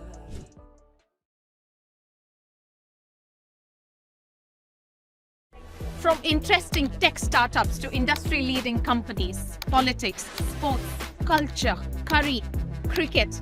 Oh, there's so much to talk about. Like me, if you too thrive on interesting conversations, this is a show you cannot miss. Watch this space to know more about all matters and all people that make Britain what it is today. Out of Britain, with me, Radhika Iyer.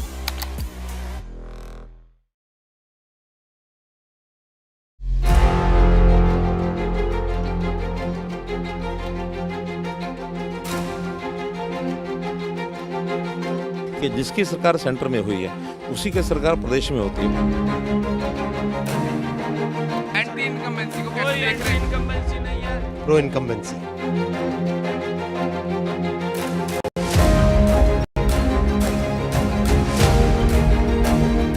Congress आ रही है, भाजपा जा रही है। Congress is going to form the government in Haryana with a big majority. Stay informed and entertained with the new and updated NDTV News app.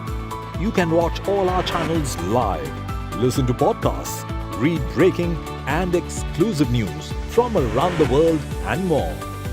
Download the NDTV app today and get access to the best journalism and storytelling on your smartphone or tablet. The NDTV app. News that matters to you. NDTV World Summit 2024, October 21st and 22nd, only on NDTV Network.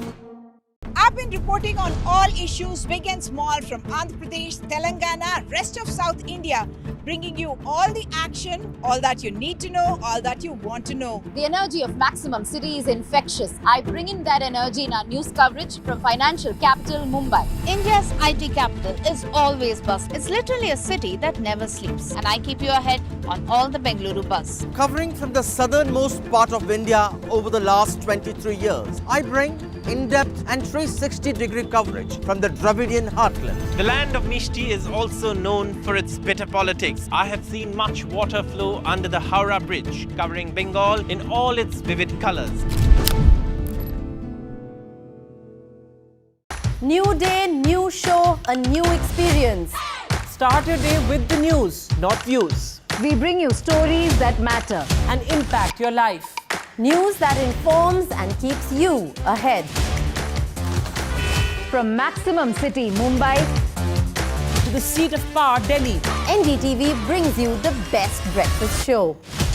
Breakfast news on NDTV. 8 a.m. every day. The moment I saw it, I thought I will have to come here. I'm loving it. An experience to remember for a lifetime. जानू ना मुझको कैसे है पा लिया इस शहर ने लापता था मैं पहले अपना लिया इस शहर ने शोर भी लगे एक दिन की तरह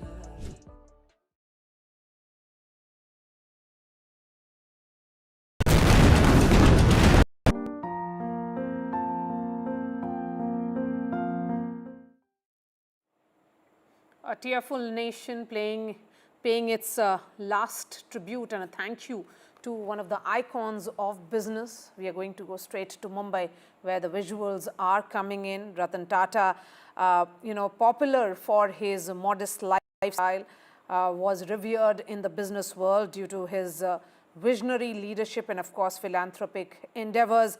Mr. Tata died at the age of 86 at Mumbai's Breach Candy Hospital.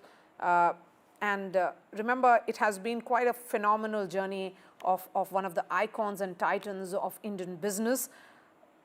If we were to remember some of his quotes, he was someone who spoke about persistence and resilience, and he also said that power and wealth are not two of my main stakes. And the biggest risk is not taking any risk. In a world that is changing quickly, the only strategy that is guaranteed to fail is not taking risks. Someone who believed in leadership and also on kindness, empathy, and compassion is being remembered today by one and all. Business acumen, someone who actually catapulted the entire Indian business legacy to unimaginable level. There has been a heartfelt tribute which has come particularly from the Silicon Valley as well, where several others have spoken about how they remember him as their mentor.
Ratan Tata today is being hailed as a tycoon who had a compassionate soul, someone who provided stable leadership to one of India's oldest business houses.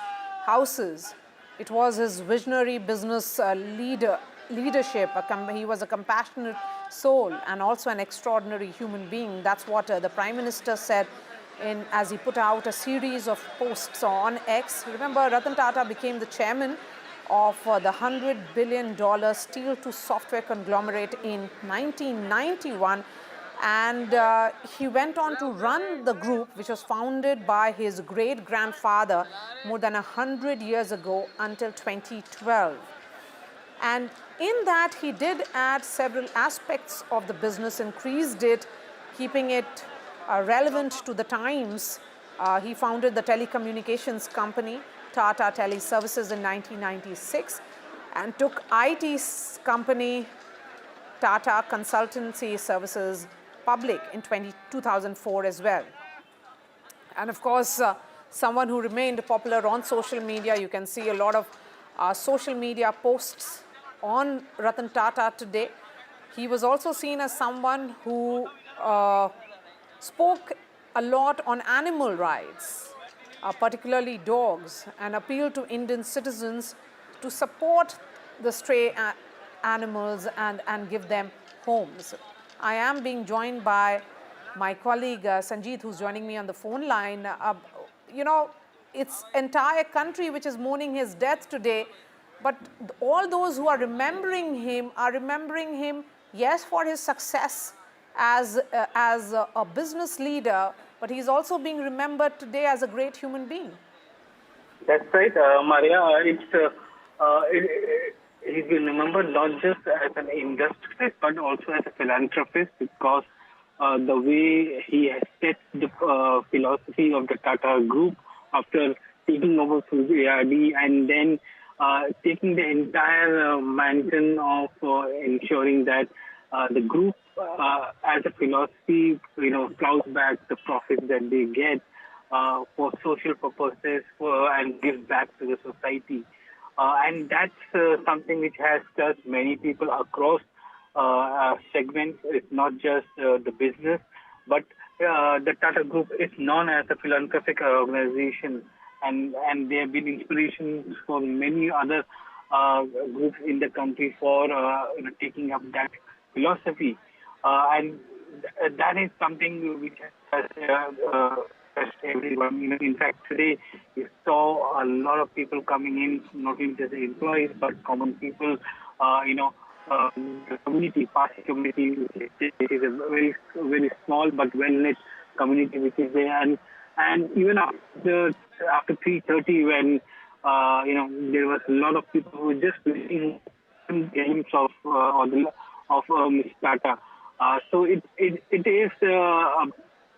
it looks like that he has touched many lives during his entire tenure as not just the head of the Tata Group. As you said rightly, India certainly today has lost one of its favorite sons.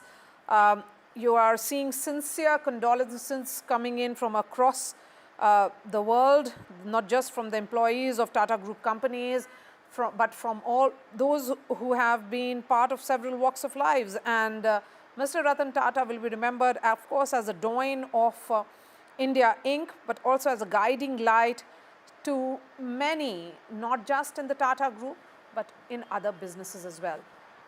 I'm leaving you with these visuals. We are slipping into a short break.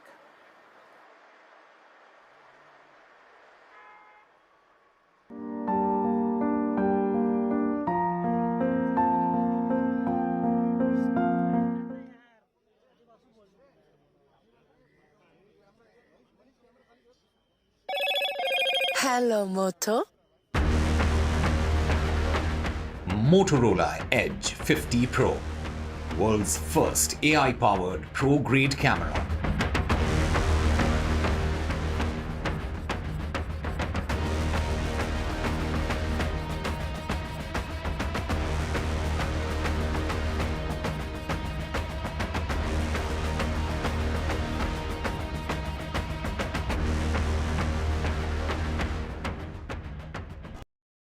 The moment I saw it, I thought I will have to come here. I'm loving it. An experience to remember for a lifetime. जानू ना मुझको कैसे है पा लिया इस शहर ने लापता था मैं पहले अपना लिया इस शहर ने शोर भी लगे एक दिन की तरह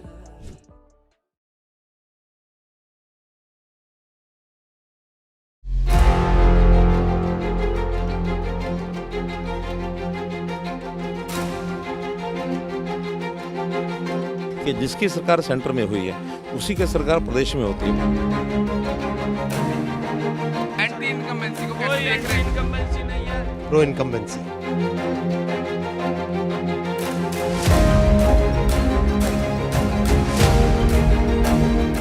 कांग्रेस आ रही है, भाजपा जा रही है। Congress is going to form government in Haryana with a big majority.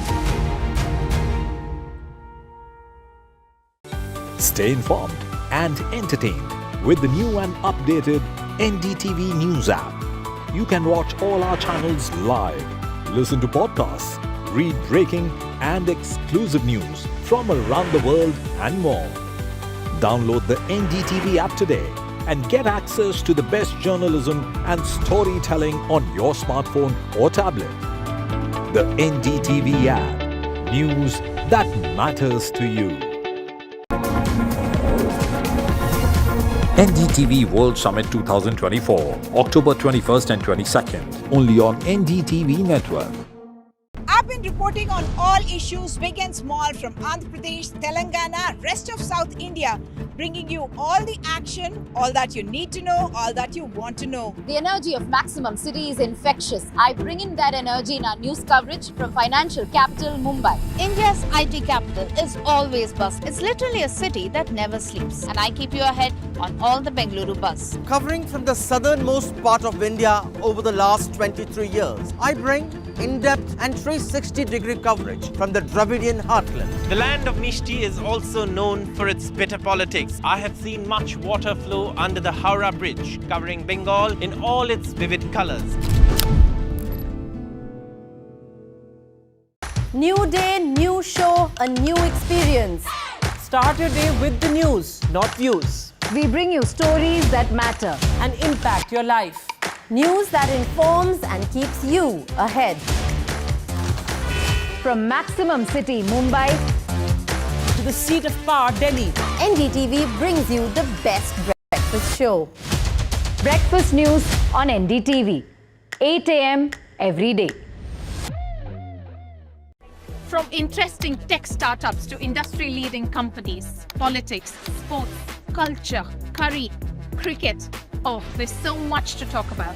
Like me, if you too thrive on interesting conversations, this is a show you cannot miss. Watch this space to know more about all matters and all people that make Britain what it is today. Out of Britain, with me, Radhika Iyer.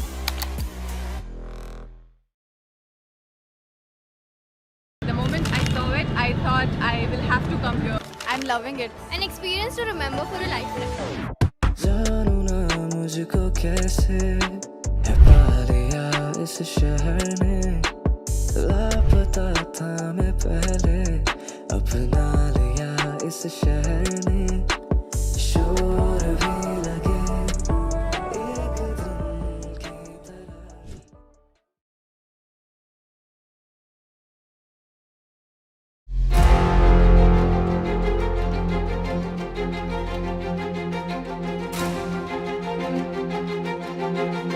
कि जिसकी सरकार centre में हुई है उसी की सरकार प्रदेश में होती है।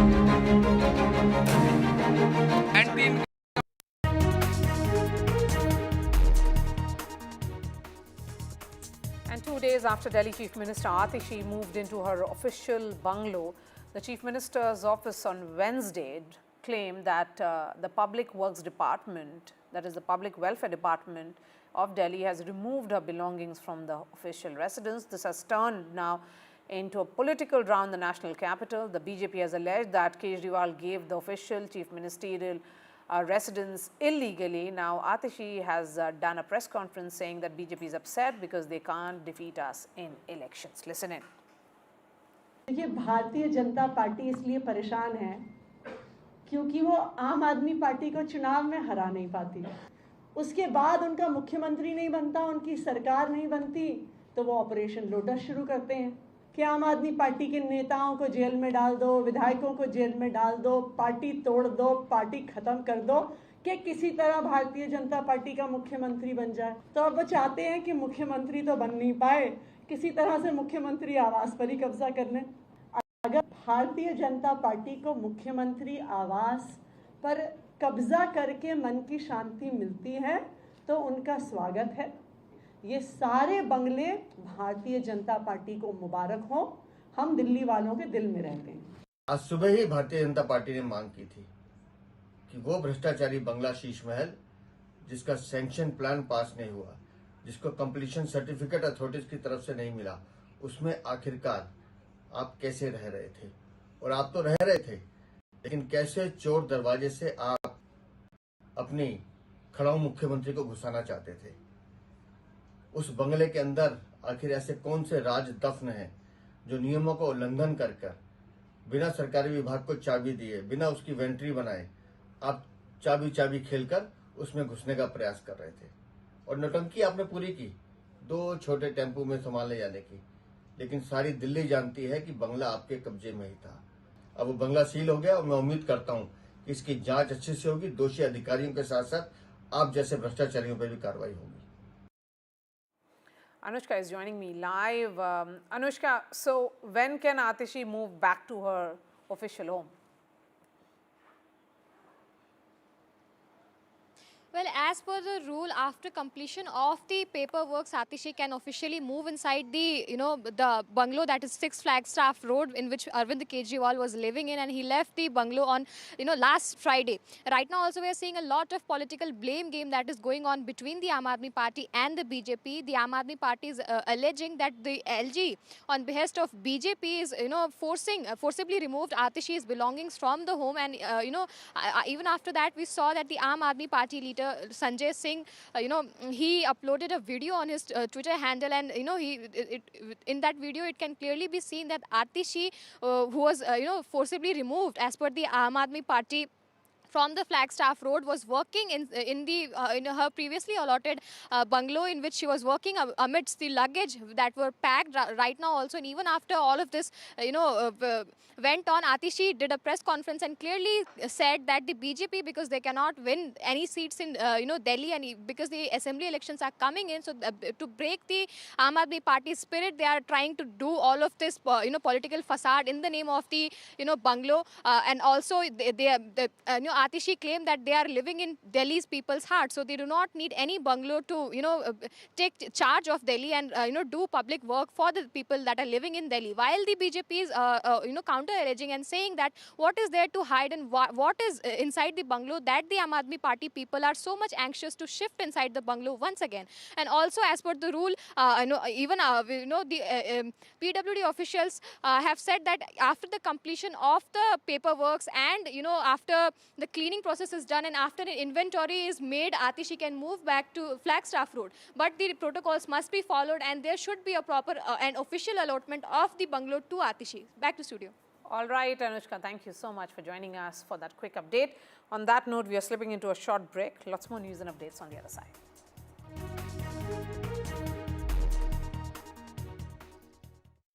The moment I saw it, I thought I will have to come here. I'm loving it. An experience to remember for a lifetime. जानू ना मुझको कैसे है पा लिया इस शहर ने, लापता था मैं पहले, अपना लिया इस शहर ने, शोर भी लगे एक दिन की तरह।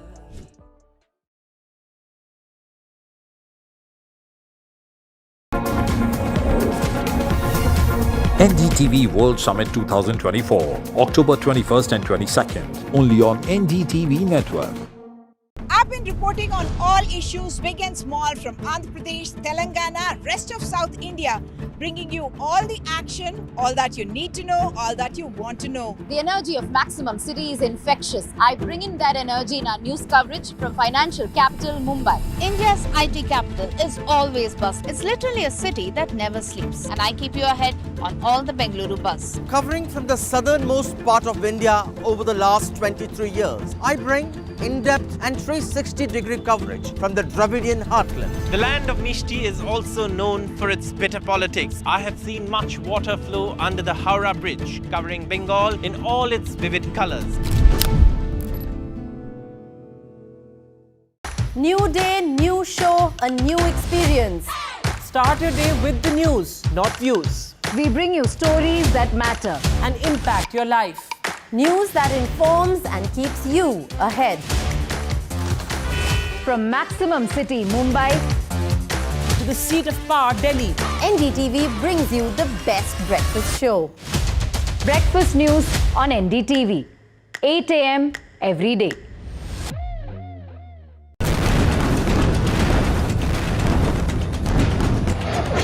From the heart of city in Beirut, a city which is scarred by violence and caught between the crossfire between Israel and Hezbollah.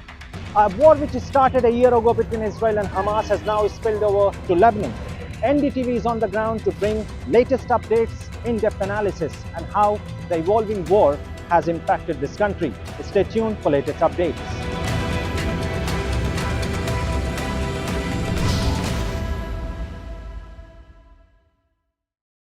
From interesting tech startups to industry-leading companies, politics, sports, culture, curry, cricket. Oh, there's so much to talk about. Like me, if you too thrive on interesting conversations, this is a show you cannot miss. Watch this space to know more about all matters and all people that make Britain what it is today. Out of Britain, with me, Radhika Iyer.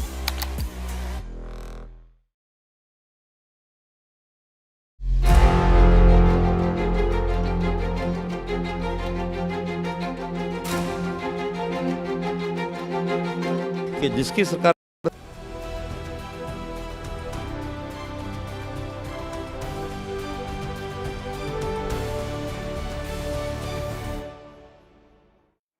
And during his two-day visit to Laos, Prime Minister Narendra Modi has just held a bilateral meeting with the newly elected Japanese Prime Minister Shigeru Ishiba. This is certainly on the sidelines of the 21st ASEAN-India Summit.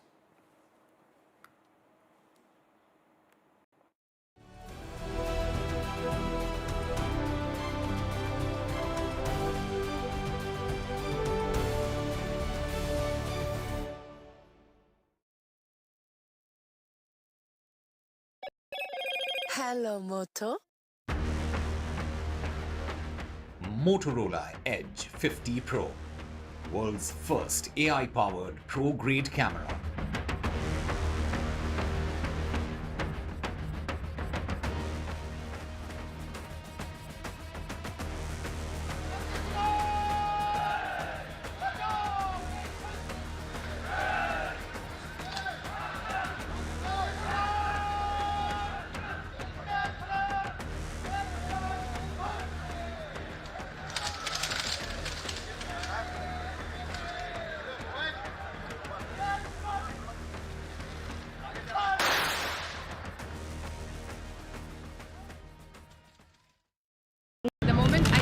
I thought I will have to come here. I'm loving it. An experience to remember for a lifetime. जानू ना मुझको कैसे है पा लिया इस शहर ने लापता था मैं पहले अपना लिया इस शहर ने शोर भी लगे एक दिन की तरह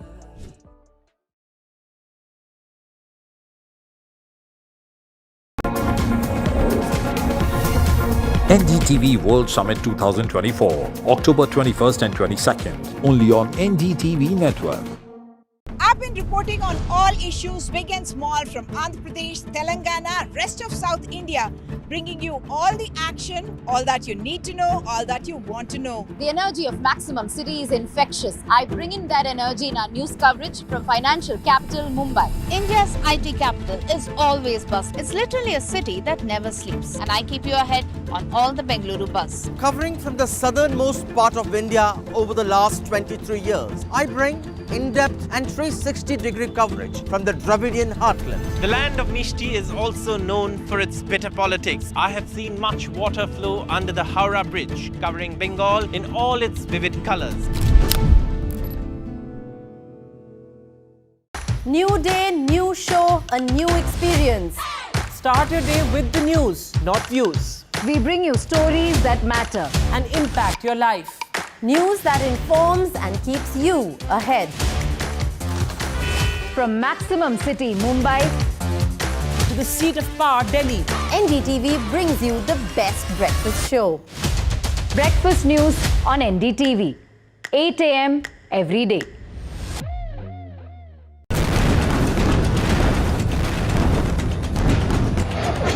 From the heart of city in Beirut, a city which is scarred by violence and caught between the crossfire between Israel and Hezbollah. A war which started a year ago between Israel and Hamas has now spilled over to Lebanon. NDTV is on the ground to bring latest updates, in-depth analysis and how the evolving war has impacted this country. Stay tuned for latest updates.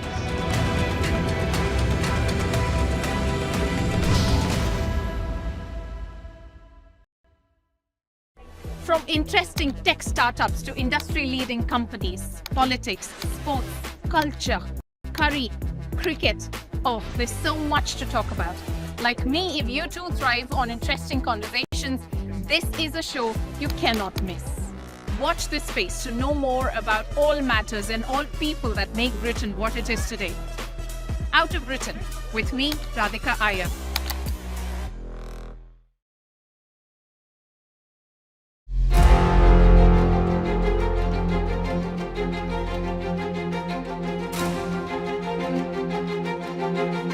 कि जिसकी सरकार centre में हुई है उसी की सरकार प्रदेश में होती है। एंटी इनकम्बेंसी को कैसे देख रहे हैं? इनकम्बेंसी नहीं है, pro incumbency.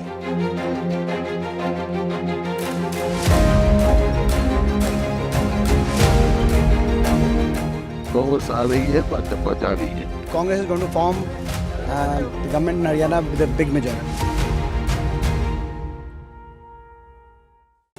Stay informed and entertained with the new and updated NDTV News app. You can watch all our channels live, listen to podcasts, read breaking and exclusive news from around the world and more.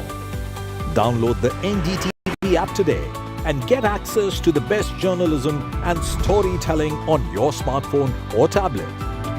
The NDTV app, news that matters to you.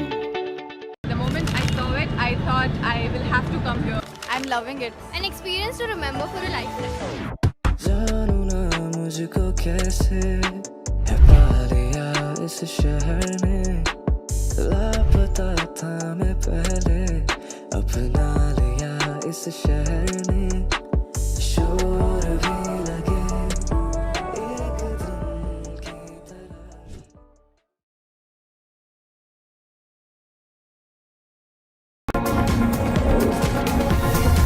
NDTV World Summit 2024, October 21st and 22nd, only on NDTV.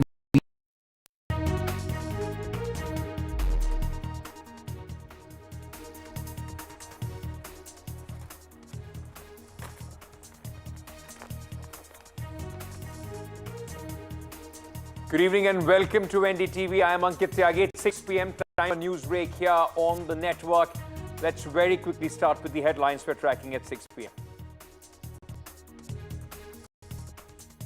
India mourns iconic businessman Ratan Tata, who passed away at the age of 86.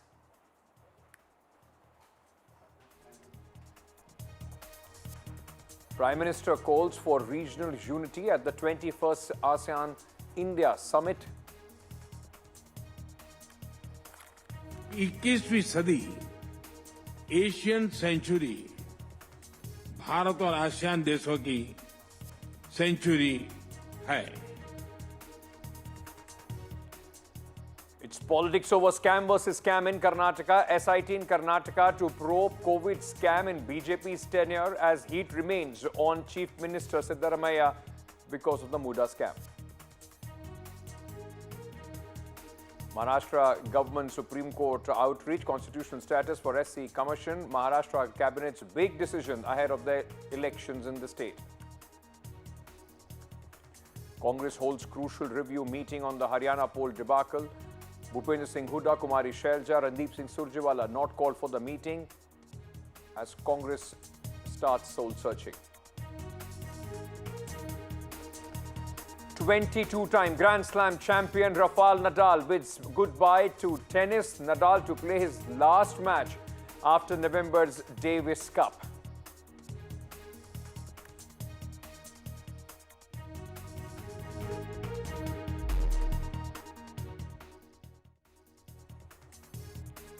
All right, we'll start the bulletin with the news which is coming in from Kolkata at this moment, ladies and gentlemen. In fact, doctors there still not happy, and let me bring you this breaking news which we are bringing to you at this moment. In Kolkata, remember the doctors of the Arjikar Medical College are still on strike. They are back, in fact, on strike. Now, the support for these doctors is only increasing now.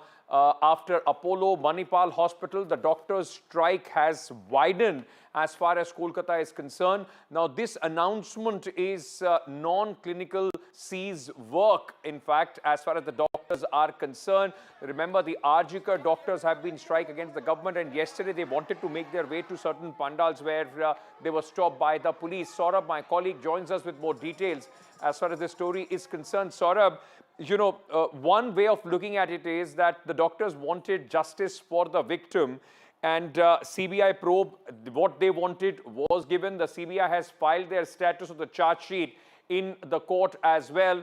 And the strike, in fact, was broken after Mamata Banerjee intervened. Now, what has led to the widening anger as far as doctors are concerned? What are their new demands? Well, you know, I mean, I think a lot of it is to do with, you know, the decision to go back to a strike and especially start a hunger strike.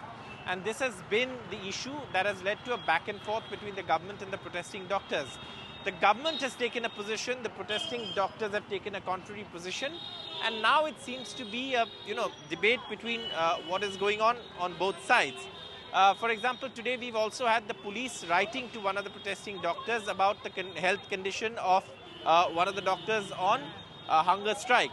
And obviously this is something that has also had some impact on private hospitals. Now, many were of the belief, or many had indicated, or, you know, not directly alleged, but made comments about, you know, how state-run hospitals, which largely cater to the poor, were suffering. In that context, of course, now some doctors from private hospitals are also seizing what they call non-emergency clinical work. Mostly this would lead to, you know, elective surgeries and also, you know, OPDs, etc.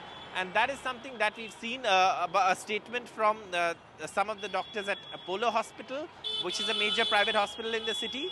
And today again from Manipal Hospital in Dhakuria, which is again one of the major private hospitals in the city. Now, the junior doctors have also a short while ago written to the Chief Secretary of the state. They've also received a letter from the police, and there are two elements to that. One is, of course, they are demanding some sort of a status report from the government. And that is something that they've communicated in their letter to the Chief Secretary, which they've shared, you know, a short while ago. In fact, the police have also written to the junior doctors, and the junior doctors have mailed the Chief Secretary saying that they want, that they are alleging that the government has been unresponsive, and that they want some sort of, what they say is a status report of the works undertaken and also security audit undertaken. They say they want a status report of that. Now, obviously, the government says that, you know, whatever has to be done as far as security of doctors is something that they've already apprised the Supreme Court of. Okay. And that they were told the Supreme Court that, 15th of October is by when they will complete all that work. But the doctors are clearly unhappy with that, and they are still continuing their protest, writing to the Chief Secretary again. Just one last bit of information. Yesterday night, there was a meeting between officials, but even that remained inconclusive. All right, so new demands there by the doctors. They want to know the status report from the government, which the government says that has only, they have already apprised the Supreme Court of what is happening as far as this entire, demands and the various steps are being taken for the security of the doctors in government hospitals in West Bengal. Thank you, Saurabh, for joining us. What you also see, ladies and gentlemen, can we just play those visuals again? You saw that the governor had also met the doctors, those who have been on strike. Remember, there has been a tussle which has been going on between the governor and the government of West Bengal as well. And with the governor being proactive with these doctors, this will take political turn as well. Thank you for playing those visuals. Let's now very quickly move on to our other big story. Now, ladies and gentlemen, it was last night that the news came in that 86-year-old industry doyen, one of the biggest name from India, Ratan Tata, the industrialist, the philanthropist, and mentor to many of the startups and also to other business houses, passed away. And today he was his last rites were carried out with full state honors. These visuals of earlier when from the Ratan Tata's mortal remains were being taken for in fact the last rites. Leading the government and paying tributes to him was Home Minister Amit Shah. Apart from that, the entire cabinet of Maharashtra leaders are cutting across political parties, not only just from political world, but also the industry captains, along with people from general walks of life, from various walks of life, came to bid farewell to one of the most loved, figures in modern India, Ratan Tata, who passed away last night. आज का दिन बहुत ही दुख भरा है हम सब के लिए, पूरे देश के लिए। रतन जी ने जो कंट्रीब्यूशन दिया है, उनकी कंपनी टाटा, उनसे पहले से और उनके लीडरशिप में जो कंट्रीब्यूशन दिया है देश के लिए, वो अमूल्य है। इट्स प्राइसलेस एंड बहुत ही रेयर किस्म के इंसान, और हम सब उनको बेहद मिस करेंगे।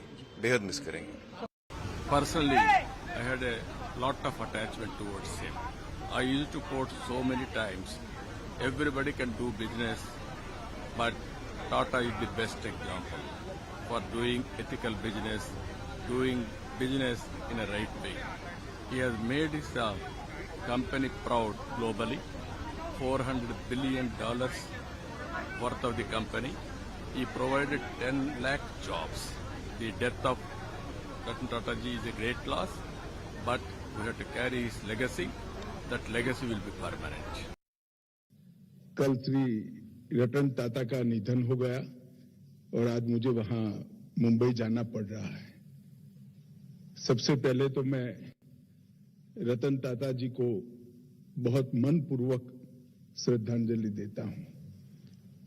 रतन टाटा जी, मेरा उनसे व्यक्तिगत भी गहरा परिचय रहा, परंतु न केवल भारतीय उद्योग जगत के, पूरे विश्व के एक सम्मानीय उद्योजक रहे। Let me very quickly take you to Mumbai, where my colleague Sunil Singh is joining us at this moment with more details. Sunil, Worli crematorium जहां पर रतन टाटा का आखिरी पड़ाव रहा, बड़ी तादाद में लोग वहां पहुंचे, नेता पहुंचे, अभिनेता पहुंचे, लेकिन जिस तरीके का जुड़ाव और कम से कम जिस तरीके का लगाव आम जनता को भी उनसे था, वो भी इस पूरे यात्रा में देखने को मिला। बिल्कुल अंकित, रतन टाटा एक असाधारण व्यक्तित्व के धनी थे, व्यक्ति थे, लेकिन वो साधारण लोगों के साथ भी कैसे कनेक्टेड थे, ये हमें देखने को मिला आज उनके अंतिम विदाई के दिन।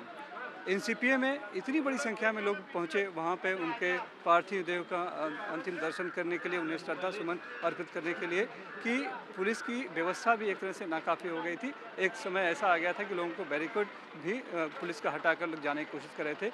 जितने लोग पहुंचे, लोग दर्शन नहीं कर पाए।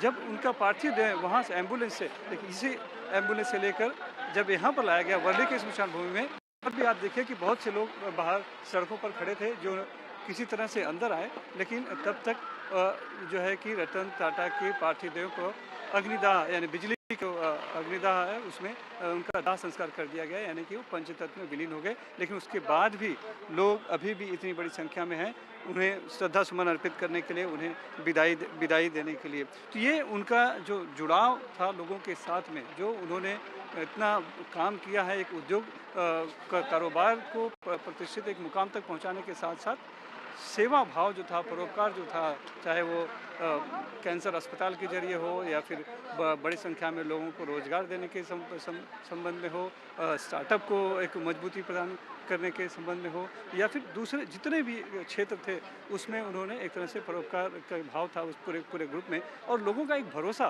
कहीं न कहीं जुड़ा हुआ है टाटा समूह से, रतन टाटा से, जो आज हमें देखने को मिला। Thank you for joining us with all those details. India bids farewell to one of its most favorite, in fact, personalities, a legend gone, Ratan Tata. Moving on now and shifting our focus to Karnataka, ladies and gentlemen, where at this moment it's an all-out scam versus scam war, which you are seeing in the state of Karnataka. The Karnataka cabinet has approved taking action on the interim report submitted by Justice Michael D. Kunha on August 31st, 2024 regarding the purchase of COVID-19 medical equipment. This